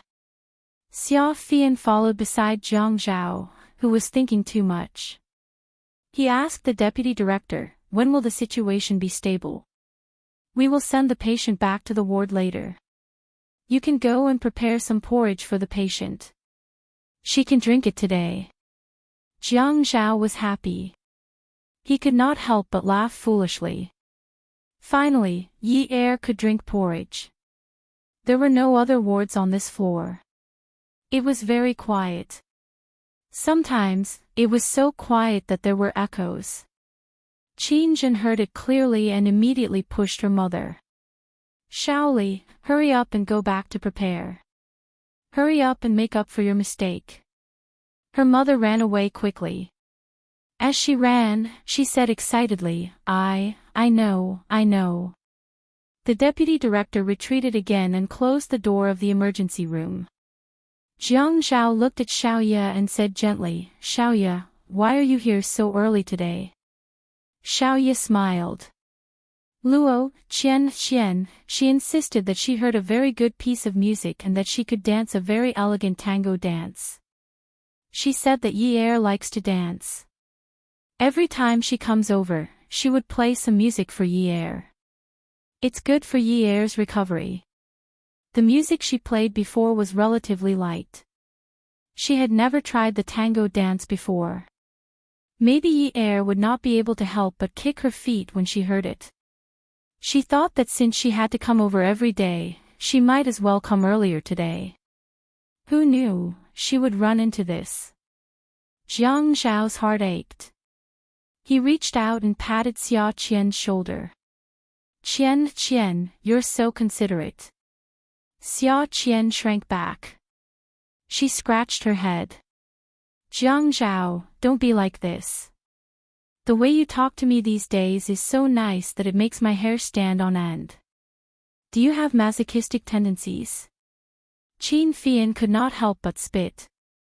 His beautiful phoenix eyes looked at Xia Qian with disdain. You feel uncomfortable just because I'm nice to you. Xia Qian sighed. If it were not for the fact that the current atmosphere was not suitable for a fight, she would have kicked Qin Feifang. Forget it, she would not kick him. He was so beautiful. If she kicked him, it would make it seem like he did not know how to be gentle with women. Xia Qian shamelessly walked over to Qin Fian. She knew that Qin Fian was afraid of being touched by women. At least, every time she touched him, his whole body would tense up and he would be abnormally vigilant. However, the more vigilant he was, the more excited she became. With this thought, she took the opportunity to fall into his arms. She reached out and hooked her arms around Qin Fian's neck. In a coquettish voice, she said, "Then be nicer to me. If you're nicer to me, maybe I won't be so creepy. I'll be flattered." Qin Fian suddenly pulled Xia Qian's hand away and took a step back. "You pervert, stay away from me." Xia Qian stumbled and almost fell to the ground. Xiaoya hurriedly ran over in her high heels to support Xia Qian. She glared at Qin Fian. "Are you a man? You bully our Qian Qian all the time. What's wrong with leaning on you? Are you made of gold? Can't I touch you?" After scolding him, she snorted. "You're so annoying." She first scolded Qin Fian, then scolded Xia Qian in a low voice. "You can tell me what kind of man you like. At most, you'll have to spend money. I'll treat you like a master. Do you have to suffer like this? What kind of man can't you touch? Why must you touch someone like this?" The words, "Why must you touch someone like this?" were clearly hinting at something. They were full of sarcasm and contempt. Qin Fian wanted to stomp his feet, but he glanced at Jiang Zhao. Jiang Zhao shook his head, indicating that he shouldn't quarrel with Xiaoya. Jiang Zhao didn't realize that ever since Xiaoya and Xia Qian arrived, he had unknowingly relaxed a lot. The door to the emergency room opened for the third time. This time, the bed was pushed out. He didn't notice that there were a few doctors and nurses. He just walked over, held the side of the bed, and touched the woman's face. He watched her mouth open and close. When he heard what she said, he burst into laughter. He reached out and pinched the tip of the woman's nose. "Are you a pig? The doctor said you can only drink rice soup. I want to eat meat. I vomited so much just now." Jiang Zhao didn't expect Yi Er to mumble this over and over again. Although he was a little disappointed that the first thing she asked about when she woke up was not him, he was relieved that she wanted to eat. It was good that she woke up. At least she could tell him what she was thinking. "Are you a pig? The doctor said you can only drink rice soup. Come and see." Hongcha 866. Chapter 579. After Qingjin asked her mother to go back to get the rice soup, she quickly walked over to Jiang Zhao. She wanted to check on Yi Er's condition, but when she saw that Jiang Zhao had completely forgotten himself, she immediately dismissed the idea of interfering. Instead, she grabbed Qin Fian's hand. Qin Fian had been following Jiang Zhao the whole time. Now that he was pulled, he snapped back to reality. Seeing that Qingjin was pulling him, Qin Fian took a step back. "Auntie, what's wrong?" Qingjin looked at her son and turned around. "Fian, later on, go and deal with the matter of today's medicine. While you're at it, send Yi Er's friend off. Yi Er has woken up, but let Jiang Zhao be alone with her for a while. I really can't bear to disturb him." Qin Fian was in a difficult position. Wasn't Auntie chasing away the visiting guests? But, Although he didn't like Xia Qian, she was still Yi Er's friend. She had genuinely come to visit, and even his brother had expressed his gratitude. They can understand. Now it seems that Yi Er has something to say. Let the two of them talk. The rest of us should stay away. You know that I've always been very open-minded. After Qin Jin finished speaking, she smiled warmly at Xiaoya. Xiaoya immediately understood. Then Auntie, please help us tell Jiang Zhao that we'll come over tomorrow. Qin Jin's smile widened. Thank you for your understanding. Xiaoya said, it's fine, it's fine. However, Xia Qian lowered her head unhappily. How could these rich people be like this? None of them were as good as Yi Er. She had come to visit Yi Er out of goodwill, but she wasn't allowed to go to the ward. Today, she had even specially brought along some good songs. Qin Fian said to Qin Jin, since that's the case, you can go with me and leave later. Qin Fian, Xia Qian, and Xiaoya followed them all the way to the elevator. They watched as Qin Jin and Jiang Zhao pushed the hospital bed into the elevator and waved at them. When the elevator doors closed, Qin Fian said to Xiaoya, Miss Zhou, I'm really sorry. My aunt didn't mean any harm. Xiaoya waved her hand. President Qin, you don't have to be so polite. Auntie's heart aches for Jiang Zhao. Yi Er has just woken up, so we really shouldn't disturb her. There are some things that are inconvenient for people to say when we're around. She didn't mean to be polite at all. She really did think so. Looking at Jiang Zhao, he knew that they had endless things to talk about. Qin Fian clenched his fists. Don't call me President Qin. Just call me Fian. That man with the surname Qin really suffered a loss as a boss. Once he called him that, he became an affectionate person. Okay, Xiaoya replied. Sis, are we really leaving? Yi Er hasn't even listened to the song that I brought.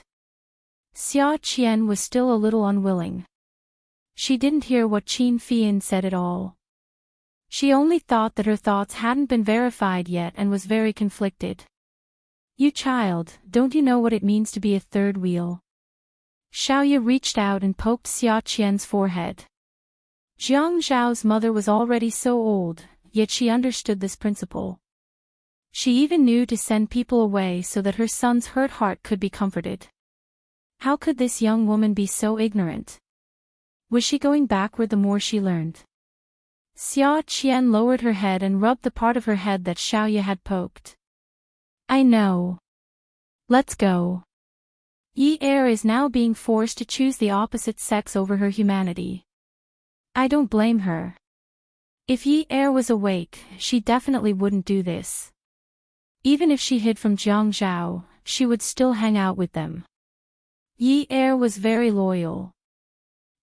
If you're good friends, you have to give them some space to be alone. Why are you blaming her? Really? Xiaoya reached out and pressed the elevator button. While waiting for the elevator, she said to Qin Fian with fake politeness, Young Master Fian, you can go do your own things. Xia Qian and I will leave first. After all, the few times they met, they got along with each other with some hostility. She couldn't just ignore it because of a little reason. The fake politeness was also because Qin Fian expressed his goodwill first. She wouldn't call him Fian so intimately. Who asked this man to be so unfriendly to her sister every time? My aunt asked me to send you guys off, Qin Fian said. There's no need. We drove. Qin Fian wanted to sneeze, but felt that it was very impolite. He took out a handkerchief from his trouser pocket. It was an exquisite English checkered handkerchief. He put it on his nose and elegantly rubbed his itchy nose. When he felt that it wasn't so itchy anymore, he put the handkerchief back into his trouser pocket and said to Xiaoya, Then I'm sorry. He didn't have any intention to continue being polite. It was as if he was just going with the flow. Xia Qian frowned in disdain. Hypocrite. How fake was this guy to say something like that? It was just like attending a wedding. At a wedding, you send a red packet and the other party will reject it. You don't need it. You can just come. But the strength of the push was like Tai Chi. If they don't want it, then don't put the red packet into the bride and groom's pocket. If they accept it, then accept it. Why did he have to fake politeness? Oh, you really want me to send you off? Qin Fian put his hands in his trouser pockets and raised his eyebrows. His devilish face bloomed with a charming smile. At this moment, the elevator came up. He let the woman enter the elevator first and followed in. He reached out and pressed the one button. The wall in the elevator was as bright as a mirror. He looked at Xia Qian's reflection in the mirror and said with a smile, I didn't expect you to really want me to send you off. But you already said that you don't want me to send you off. Xia Qian, don't you think so? Xia Qian shrugged and deliberately raised her chin to show off her assets. She shook her beautiful hair and looked at the man in the mirror with an arrogant smile. You think too much. Although you changed your mind and wanted to send me off, I have a car.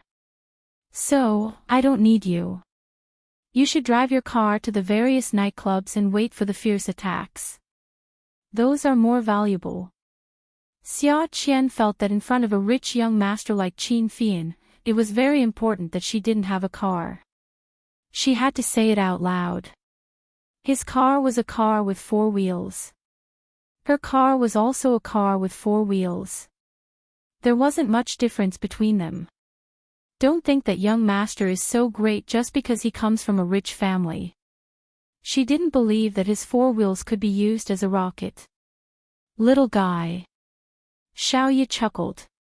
She never stopped Xia Qian from causing trouble outside because Xia Qian wouldn't cause too much trouble. She was the elder sister. An elder sister's role was to protect her younger sister. She was to protect her younger sister at all times. She even indulged and spoiled her younger sister. Xiaoye had always been doing this. It was just that Xia Qian was very sensible and hadn't caused any trouble that she couldn't clean up. Qin Fian reached out and rubbed his eyebrows. This woman, if she wanted to ridicule him, she couldn't come up with something new. He didn't even want to talk nonsense with this kind of woman. She wasn't even as cute as the beauties in his company. He raised his wrist and turned it, revealing a pure gold watch band. He tilted his wrist inwards so that the surface was facing him.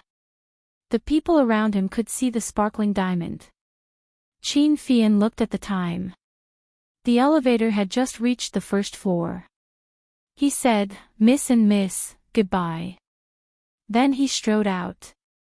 Xia Qian looked at Qin Fian's tall back and rolled her eyes. She said to Xiaoye, Sis, look at him. I've never seen such an arrogant gay.